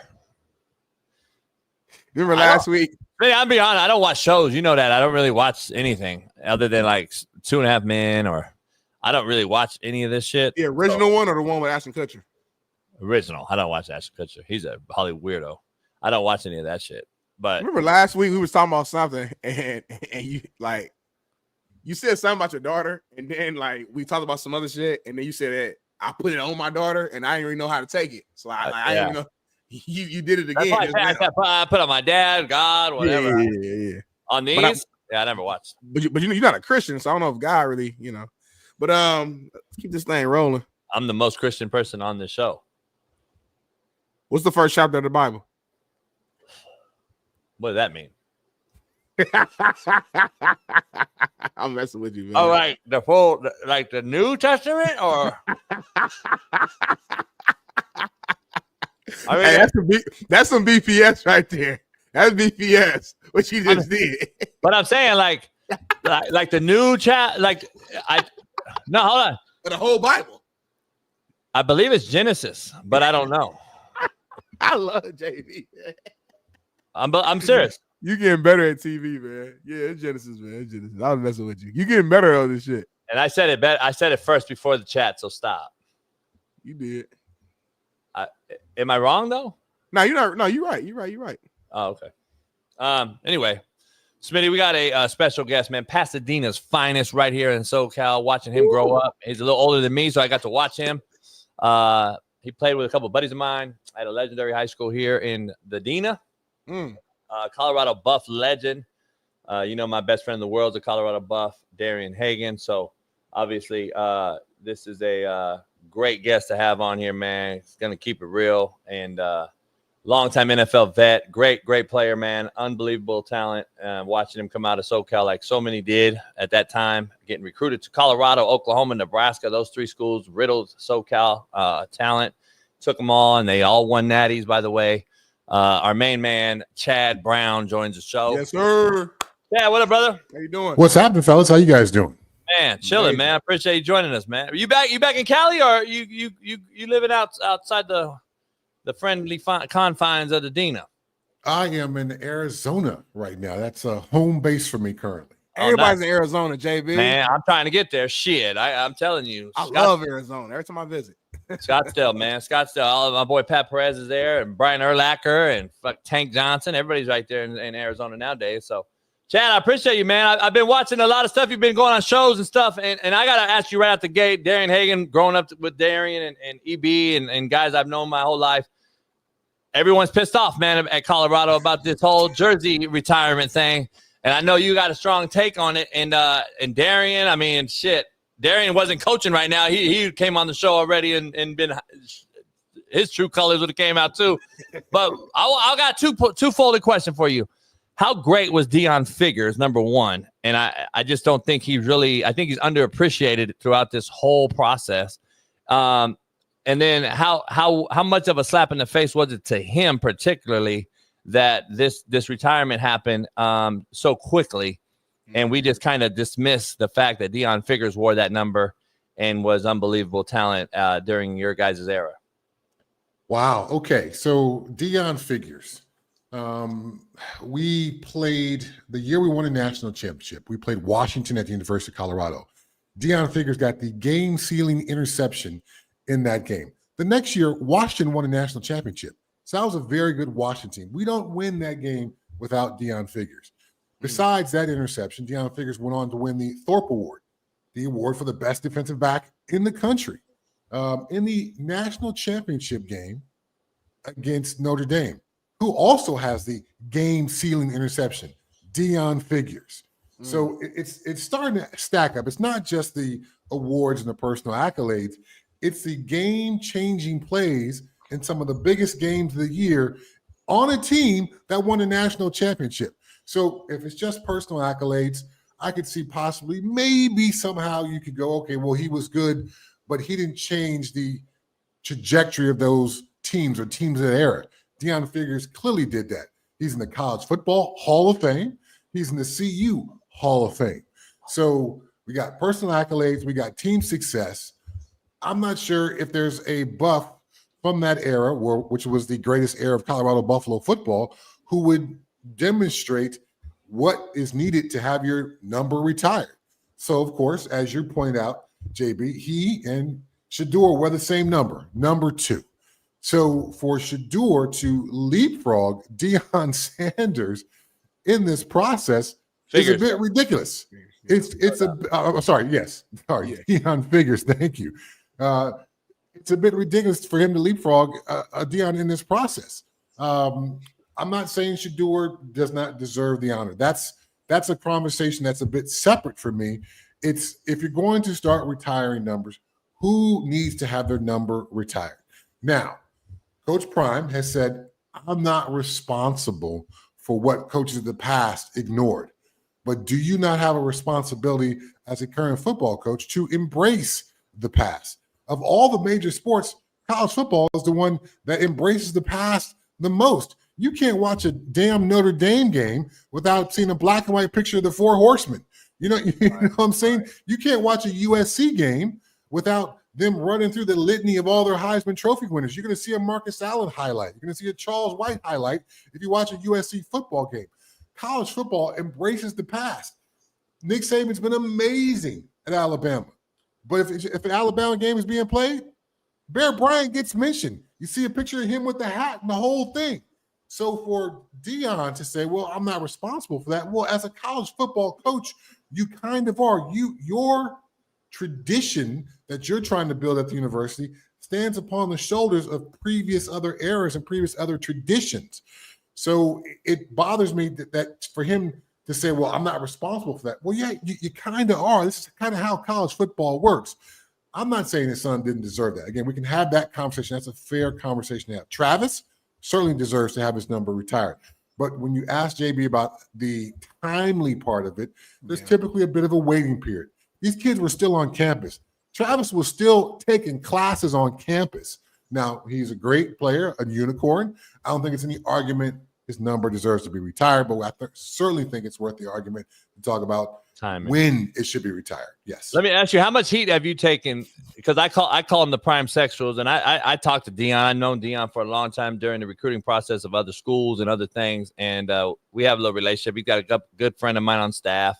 Obviously, Darian was there his first year, then he's gone now to San Diego State. But how much heat have you taken to go against the so-called, I call them the prime sexuals? When you go against anything Dion does, like you take a huge, I get killed every day, right? And I'm like, dog, I'm just keeping it real. I have no ill will versus Dion or anybody else, but I think it's more of like a University of Prime than it is the University of Colorado. That's when he first took the job, that's the take I gave. And then everyone, oh, yeah. But the following is like guys from Florida and ain't nobody from Boulder, Colorado. Nobody from Colorado. It's all Dion's fans. And I think I'm curious to know if you've taken heat because you stood on something and just said, hey, I just disagree with it. It's not like you're hating. I just disagree with it as an alum. Have you taken heat or backlash? Oh, of course. Of course. And so, yes, there are a certain segment of current Colorado Buffalo football fans who think that the Buffaloes did not play football for the past 100 years. Right. They just invented football 3 years ago in Boulder, and any success that program has ever had, this is the greatest success that they've ever had. So I was told that I'm a Colorado Buffalo hater. I was told that I've done nothing for the program. Let me see. I've been a sideline reporter. I've been a play-by-play analyst in the booth. I fund a scholarship on campus.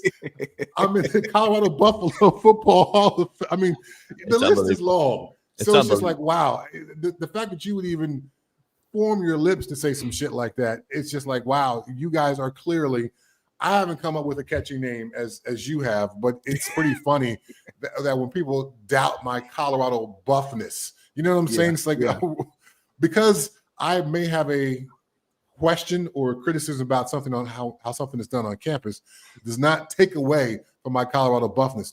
Two things can be true at the same time. I can be a Colorado Buffalo lifer and I can have some questions about what the hell he's doing up there. I think that's completely fair. Now, all this wasn't on Coach Prime. Rick George, the athletic director, was involved. There's other people involved in all this. So my pushback is not just aimed at Dion. I'm not a quote-unquote Dion hater. I just have some questions about this process. And again, for people of my time, the greatest era of Colorado Buffalo football ever to be leapfrogged over doesn't feel quite right. Smitty, before you ask something, let me ask one more thing. I got to ask you, like the Rashawn Salam thing came out, very controversial, right? They don't put him in. They don't really honor him until his passing, which is unbelievable. But Rick George, you mentioned, I've talked to Darian particularly about this, like, Darren was like, dog, he's closer to Rick. And he was like, listen, man, you told me personally that there was a cool down period or a waiting period for us to be inducted or have our jerseys retired. I won the Natty as the quarterback. Then we got Cordell Stewart, we know what he did there, winning his QB all time, I believe. And you have all these other guys, and you have Salam, and then yourself and other guys, and it's like, where's the happen to the cool down period? Is all I'm just asking the question. That's all Darian was saying to me. And I guess it goes to your point. Like it's all about the timing of this thing. It's like, well, now there's no cool down period. That does affect Dion Sanders saying that, like you said, you do owe something to the university that you're now coaching and that legacy that was before us. And I don't think we can go where we are without what we were. So I don't know. Right. I don't know, but I just was curious. Yeah. So Rick George is a personal friend.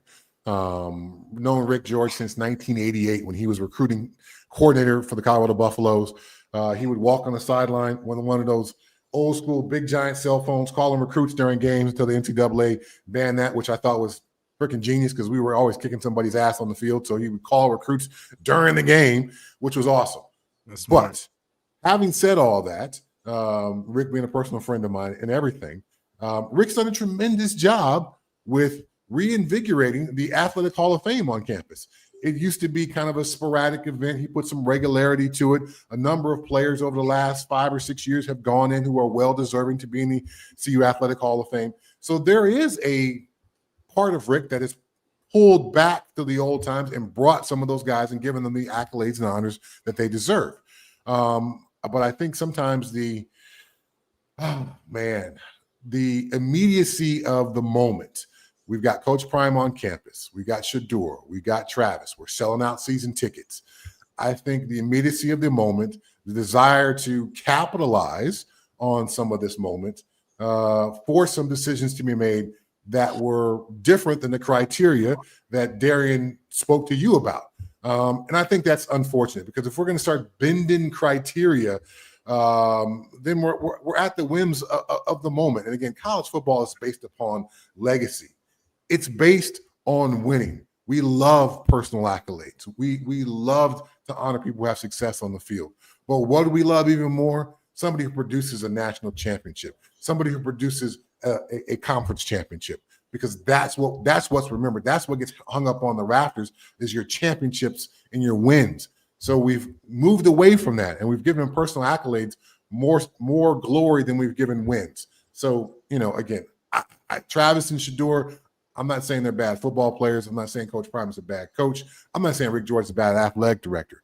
But all this thing has a bit of a fishy smell to it. Got you. No, I love that, man. And like I said, if anybody can say that, it's you. So I guess staying, I guess different topic, but staying on the Colorado kind of side there. What do they need to do to get back to that dominance, right? To get back to the good old days, we call it, when you guys were competing for natties and winning natties. Like, what do you think the plan is? And we know today the era is so different now with NIL, and it's basically pay for play, so it's a completely different era. But just from your lens, what needs to happen for Colorado moving forward to get back to that top tier level? Clearly, Coach Prime has the ability to recruit talented skill position players, guys who primarily guys who play outside the numbers. Yep. Because of his strength and abilities there. One of the greatest to ever do that. But football is not won or lost outside the numbers. It's won or lost in the trenches. And so the ability for him to take that same prowess and begin to recruit All-American offensive linemen, which he did with Jordan Seaton, one of the best young tackles in all of college football, but also defensive linemen. Well, again, if we're going to go back to my era of football, we had offensive linemen who were drafted. We had defensive linemen who went in the first round. We had depth at those positions. So if Colorado football is going to turn from what we've seen over the last couple of years, the Shadour and Travis show, into a dominant football program where the success is sustained not based on one or two players, but based on the team and the program itself, then you've got to win those recruiting battles on the lines up front. The best teams that I was on at Colorado were not necessarily the most talented teams, because when we think of talent, so often we think of skill, position, flash, and all of that. They were the teams that were built the toughest and the solidness of those teams because we won up front on offensive defense line. You don't run the ball with J.J. Flanagan, Eric Bieniemy, and Darian Hagan without having a great offensive line. Those guys were incredible players. But let's not forget, when Eric Bieniemy was suspended for a game, we had to put Mike Pritchard, who will also end up being a first-round pick, our wide receiver, into the tailback room against Tennessee. He ran for over 200. Was Mike Pritchard talented? Of course he was. But there was an offensive line that deserves credit for that. And then if you're going to compete in the old school Big Eight, which we were, and you're going to play Oklahoma and Nebraska every year, you better be pretty damn good up front defensively. And so we don't win those games against those high-powered running offenses without a great defensive line as well, and lots of depth at those positions. So that would be the next step. I certainly believe the ability to get flashy talent, to get wide receiver talent, DB talent is there. Now let's see you take that and bring in some other positions so we can turn this from a talented program to a consistently winning program. No doubt. I want to transition real quick to some NFL. You were drafted by the Steelers. The Steelers right now, Mike Tomlin, I think he's a top 5 coach. I love Mike Tomlin, everything he does. Continues to win regardless of what they got going on the roster. Since Ben Roethlisberger, everyone's questions the QB, blah, blah, blah. Right now, I guess Aaron Rodgers is the name everyone wants to see there, or it's in the handshake agreement stage that everyone thinks. Do you agree? Do you think Aaron Rodgers will be the QB in Pittsburgh, or is this something that's a foregone conclusion? He's done, and this is time to move on.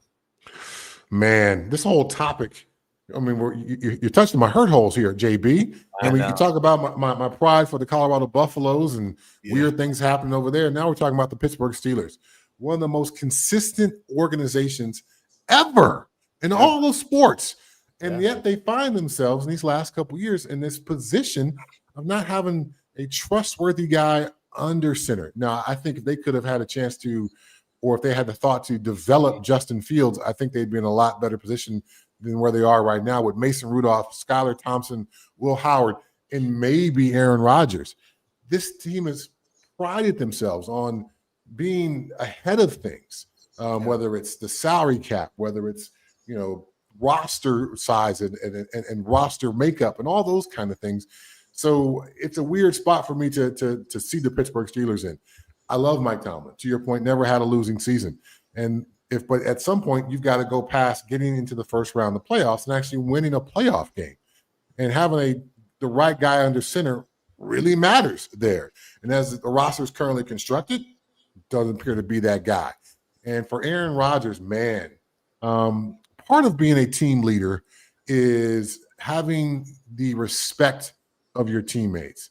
And the Aaron Rodgers over the last couple of years has been a difficult guy to respect. Whether we're talking about this waffling with the Pittsburgh Steelers, are you in or are you out, man? Do you want to be a part of one of the greatest organizations in the NFL, to be a part of NFL royalty, to wear a Pittsburgh Steelers uniform, or do you not? Are you so busy wanting to go on, podcasts and spout conspiracy theories, or do you want to play football? Are you completely past these injuries, which limited you last year and eliminated you from the game for the entire season 2 years ago? Well, you haven't shown up at the facility to do that, and throwing the football for one day at UCLA's campus in the offseason with DK Metcalf, that ain't enough. That hasn't shown me enough. Football is a show me sport. Either you got it or you don't, particularly as an old player, because you may be able to ramp it up for a game or two, but we need you for the full 17 plus the playoffs, bro.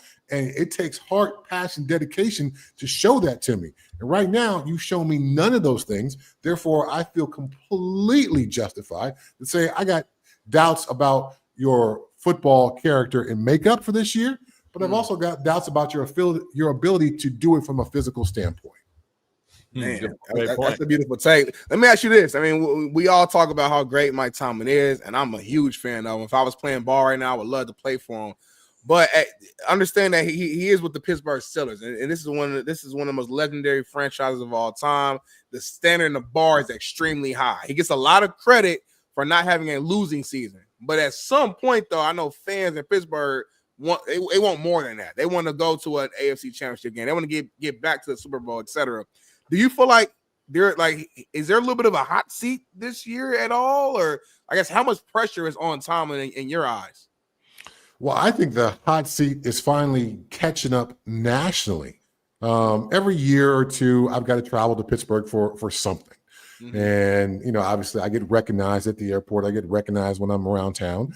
And so people always want to talk to me about the Steelers. And the Steeler fans' take on Mike Tomlin, the conversation that's just beginning to happen nationally, the question that you just brought up, they've been having that for the last 3 years. They've been having that conversation for a while now.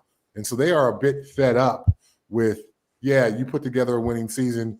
We limp into the playoffs and we lose in the first round. They've been fed up with that for a while because, to your point, that fan base has incredibly high expectations. Right. When you walk into that building, what do you walk past? You walk past Lombardi trophies, not one. You walk past multiple Lombardi trophies. And so you are never too far away to be reminded of what the Pittsburgh Steelers were, who they have been, what the expectations are. Anywhere you go in that town, you drive past a bar, a local watering hole. Well, in the window, they got a poster of Lombardi trophies. You know what I'm saying? Kids in Pittsburgh grow up wearing Steeler diapers and Steeler bibs, and they sleep on Steeler sheets. And they are told the terrible towel. They are told by their grandfather or grandmother or mother or father or uncle about the greatness of the Steelers' past. And so the tradition is handed down in a way that I think is unique amongst any other team. I think you are a Dallas Cowboy fan, no doubt about that. But the fabric of the city and the fabric of the football team are not interwoven in the same way it is for the Pittsburgh Steelers and their fan base. And so their frustration with Coach Tomlin, despite his record of no losing seasons, is a bit their frustration is a bit justified considering who they want to be as a football team and what the standards are there. No doubt. Let me ask you something real quick. If this doesn't happen, though, is this who they got? Is this Mason Rudolph's team, or are they going to go after a veteran like Kirk Cousins or somebody like that in your estimation? I got a lot of respect for Omar Khan. I was a part of the Steeler organization in 2006 when Omar was he was the cap guy, and he was beginning to work his way into the personnel side. So Omar's come a long way. He learned from one of the best in Kevin Colbert. So I've got some trust there that he'll make some moves, and some of the moves will, this year make sense. Moving on from a George Pickens who was talented on the field, but certainly created all kind of off the field, locker room, and even on the field issues, and bring a guy like DK Metcalf to replace him. There's certainly some strong moves that Omar has made. But I think another move is going to have to be made. And if you're going to put your trust in Aaron Rodgers, I believe you're going to be burned. So whether it's this long dance of whether he's going to play for the Pittsburgh Steelers or his ability at a 40-plus-year-old quarterback to be healthy, I don't think it's going to pan out. So if you're Omar, you got to start looking at the waiver wire and seeing what you can do, because Mason Rudolph clearly has not shown himself to be ready to be a starting NFL quarterback. But just last week, he was on stage at a Trump rally. And those are the kind of things that divide a locker room. Are you free in this country to be politically who you want to be? Yeah, you are. But as an NFL quarterback, do you want your things that you put your stamp on to be as all-encompassing as possible, to include every part of your locker room? I think you do. And what's more important for you, Mason Rudolph, to prove to your teammates who clearly are going to have doubts about who you are, about your ability to lead this football team? Was it really that important for you to show up at a political rally knowing what that could do to the locker room when you have yet to solidify yourself as the man in that locker room and as a leader in that locker room? Again, I know that goes against, this is America. We can do whatever we want. We can be who we want. As an NFL quarterback, I'm sorry, dog. You can't. You're right. It is different. Like to your point, like Aaron doing it, does he get a pass because of his longevity and proof in the pudding, kind of what he's done in the league, winning the Super Bowl? Obviously, we can say he's underachieved and should have won maybe more, but at the same time, is he getting a pass going on Rogan and all these other things, talking politics because of his longevity versus Mason, in your opinion? Yeah, totally. I think, Mason Rudolph, unfortunately, is most known for being hit in the head by Myles Garrett's helmet, and not his track record of success on the football field.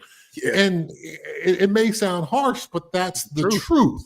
And so until you got some skins on the wall, as Aaron Rodgers does, then there's a certain way you need to conduct yourself until you get to that point. And so even with all of Aaron Rodgers' greatness, all that other stuff has now surpassed that greatness on the football field. So even Aaron Rodgers wore that pass out. Now, there's obviously been tons of players who have had off the field issues and have quirky personalities, but we allow that because of their greatness. At this point, Aaron Rodgers being on the clear decline, being banged up, being 40 plus years old. Now at this point, the line is now on going the other way. Right. So you could have done, if you were doing that 10 years ago, Aaron Rodgers, when you were collecting league MVPs, then we got some more grace for it. But at this point, you've worn that grace pass out, my friend. No doubt. Smitty, last question I got is a lot of folks know you as a Seahawk. Your longer part of your career was being there on some great teams as well. Where are you at with the Seahawks path right now and what their future looks like without Pete Carroll, who's been to 2-1-1? They've transitioned on. He's now a Raider. The Seahawks hire a young defensive-minded kid out of Baltimore. And where are you at with what they're doing now? I like Coach McDonald. I like him quite a bit. The ability to tune your defense to the players is not an underrated thing. So often coaches come in and they say, here's my scheme. This is what it is. You guys got to get on board with this. Mike McDonald recognized back in Baltimore, he wanted to run a very complex scheme, and he wanted to have some flexibility with that. So he came up with a naming nomenclature to be able to make the defense still play fast despite having a very complicated defense. So when a coach shows that kind of recognition and humility and leaning towards the players of, here's what I want to do, but I'm going to make it as easy and simple for you as possible, as opposed to some other coaches who just start stacking language on top of language, and it just makes it almost impossible to play fast or to be able to get the scheme down in the first year or two. He's obviously shown that he's got that humility as a coach, which I think is a great characteristic for a coach. So between him and John Snyder obviously he's got a bit of a need to prove himself past Pete Carroll. Now that Pete Carroll's gone, this is John's football organization. It's kind of his football team. So the GM's, I think, motivated as well. I think they're going to do some good things. I think they're going to do some good things. And obviously a guy who was raised in the NFL with a defensive-minded head coach like a Bill Cowher, and with a team that tried to win through its defense like the Seahawks are going to try to do, that wants to run the football, and wants to play great defense, I think that's a path towards winning. While the rest of the league is chasing offensive firepower, I think to go counter to that gives you some roster flexibility, gives you some salary cap, and gives you a chance to go out and win games in ways that other teams aren't prepared to necessarily go out and do. So I like what they're doing, and I think it will lead to some success. No doubt. Love it. Well, man, Chad, we appreciate you for joining us, man. We can tell you've been doing this for a long time. Some people have that voice when they hop on the mic where you just know that they talk the game, they do radio, podcast, whatever. At the moment you jumped on, I said, "Yep, this guy, he does." So we would love to have you on anytime you're free during the season to hop back on, man. This has been incredible. Chad, what you got going on now? What you got in the fire? Well, the college football schedule for Compass Media, which is where I do my national radio games. The schedule is out. I'm not sure exactly what games I'm going to work. Some weekends they've got a couple of games listed, so we'll have to figure this all out. Last year I did 17 games with them. Some of the best teams in the country. The schedule is beautiful again this year. Obviously Alabama is going to be on there. Ohio State's on the schedule. Notre Dame is on the schedule. So I'm looking forward to that. Starting to dive into college football a bit. So excited about that. Got North Carolina early on the schedule. Get a chance to see Coach Belichick.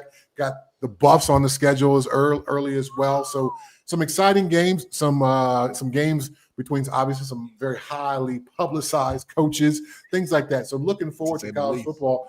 And, in my family, in my house, gosh, ever since I've had a house and a family, there's been 2 seasons. There's been waiting for football season, and there's football season. And we're getting close to football season, and I can't wait. No doubt. Summertime tells us it all. So hopefully, man, wish you best success. Hopefully the fam dam's doing well, and hopefully you hook up soon, man, and continue success. Keep going. All right. Thanks for having me on, guys. Appreciate it. Much love. Appreciate you, brother. Have a good one. Chad Brown, legendary Colorado. Chad Brown, the legend. Shout out to Chad for joining the show. Man, I'm glad he kept it real. Here's the thing, Smitty, real quick, as we wrap this Monday, Merciless Monday up, we'll be back to Talk That Talk Tuesday tomorrow. Steve Kim will join us. Plus, we'll get Michael Cooper back on this week. Hopefully, Kevin Sumlin will join us this week. And sometimes people have scheduling conflicts that happen, so we'll get it figured out. But Smitty, what's your take on this right here? These are my bodyguards. Misgender our queen one more time. We're coming for you, transphobes.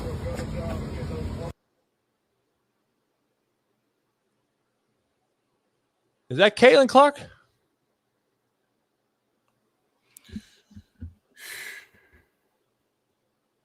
I thought that was Caitlin. Oh, it's not Caitlin Clark? Damn, Bailey, my bad. I thought it was Caitlin Clark. I was trying to listen to what she had to say. Take a look at this, Smitty, real quick. How was everything? Wow. How are you guys? You okay? Legends here. How are you, sir? Nice to meet you. Welcome to the show. Apologize. Thank you so much. How are you? Khabib, the UFC fighter, it is a pleasure to have you. We didn't know you were here. This guy, me, Yeah, you. Smitty, he refused to shake her hand. I don't know who that is. This is one of the baddest men on the planet. Really? The fact that you don't know is crazy. You know, I don't watch. I don't watch. Undefeated UFC fighter. If he was in a room with you right now, would literally break your neck in 10 seconds. Why he didn't shake her hand? It's a part of his like religious background. Oh, really? Yeah, I think it's like a respect. I'm not of that religion, so I don't know the rules on that stuff. But I don't. Well, for when? Oh, he can't shake woman's hand. I don't think so. Yeah, it had nothing to do with her specifically. And then she apologized. That's crazy. So she realized, I guess. She probably realized it like quick. Yeah, she been doing this for a long time. She's really good on air. She's been doing this for a long time. So like, yeah, I think she probably like, oh shit, like okay, like naturally as Americans or whatever, we just put our hand out and shake your hand. Like we don't mean anything by it, but everybody has their different culture. That's why he went like this, like So this was a soccer event. Yeah, it was a soccer event, but I guess he just so happened to be there. So that's why he came as like a special guest. That's why they were all like, oh shit, Khabib is here. Like we're hype, That kid next to him is that's Speed. That's probably a kid that you would call nobody, but he's huge everywhere around the globe.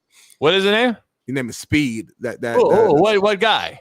The young black gentleman next to Khabib with the red shirt, really? The soccer shirt on. His name is Speed. Huge. I guess you call him a content creator. You would call him a nobody, but he's a global star at this point. He goes to other countries and they lose their mind. But you would call him a nobody though. Well, he is a nobody to me. I haven't heard of him. So it is what it is. Maybe shout out to him. Smitty, been a great Monday. Shout out. Great Monday. I know you're busy. I'm busy. I got to run. I got to do Unpaved in about 45 minutes here on Rumble. On Rumble with Shaun Salisbury. We'll be doing that. And then we'll be back for Talk That Talk Tuesday, man, as we chime in and get ready for summer. Get ready for football, college and NFL both right around the corner. And NHL playoffs this week start. NBA finals. NHL finals, NBA finals both start this week. So it'll be some sport news to discuss. Other than that, it's the real show on Planet Earth. We'll be back tomorrow on Talk That Talk Tuesday. Pound that like, subscribe, become a member. If you're not one, share the story, share it all, and go on over to CoachJBStore.com. Get you some new merch. Slapdick Yacht Club merch is out. So pound that like. We'll see you this week, the rest of the week. Hopefully don't miss the show, and we'll see you tomorrow. Talk That Talk Tuesday. Peace. This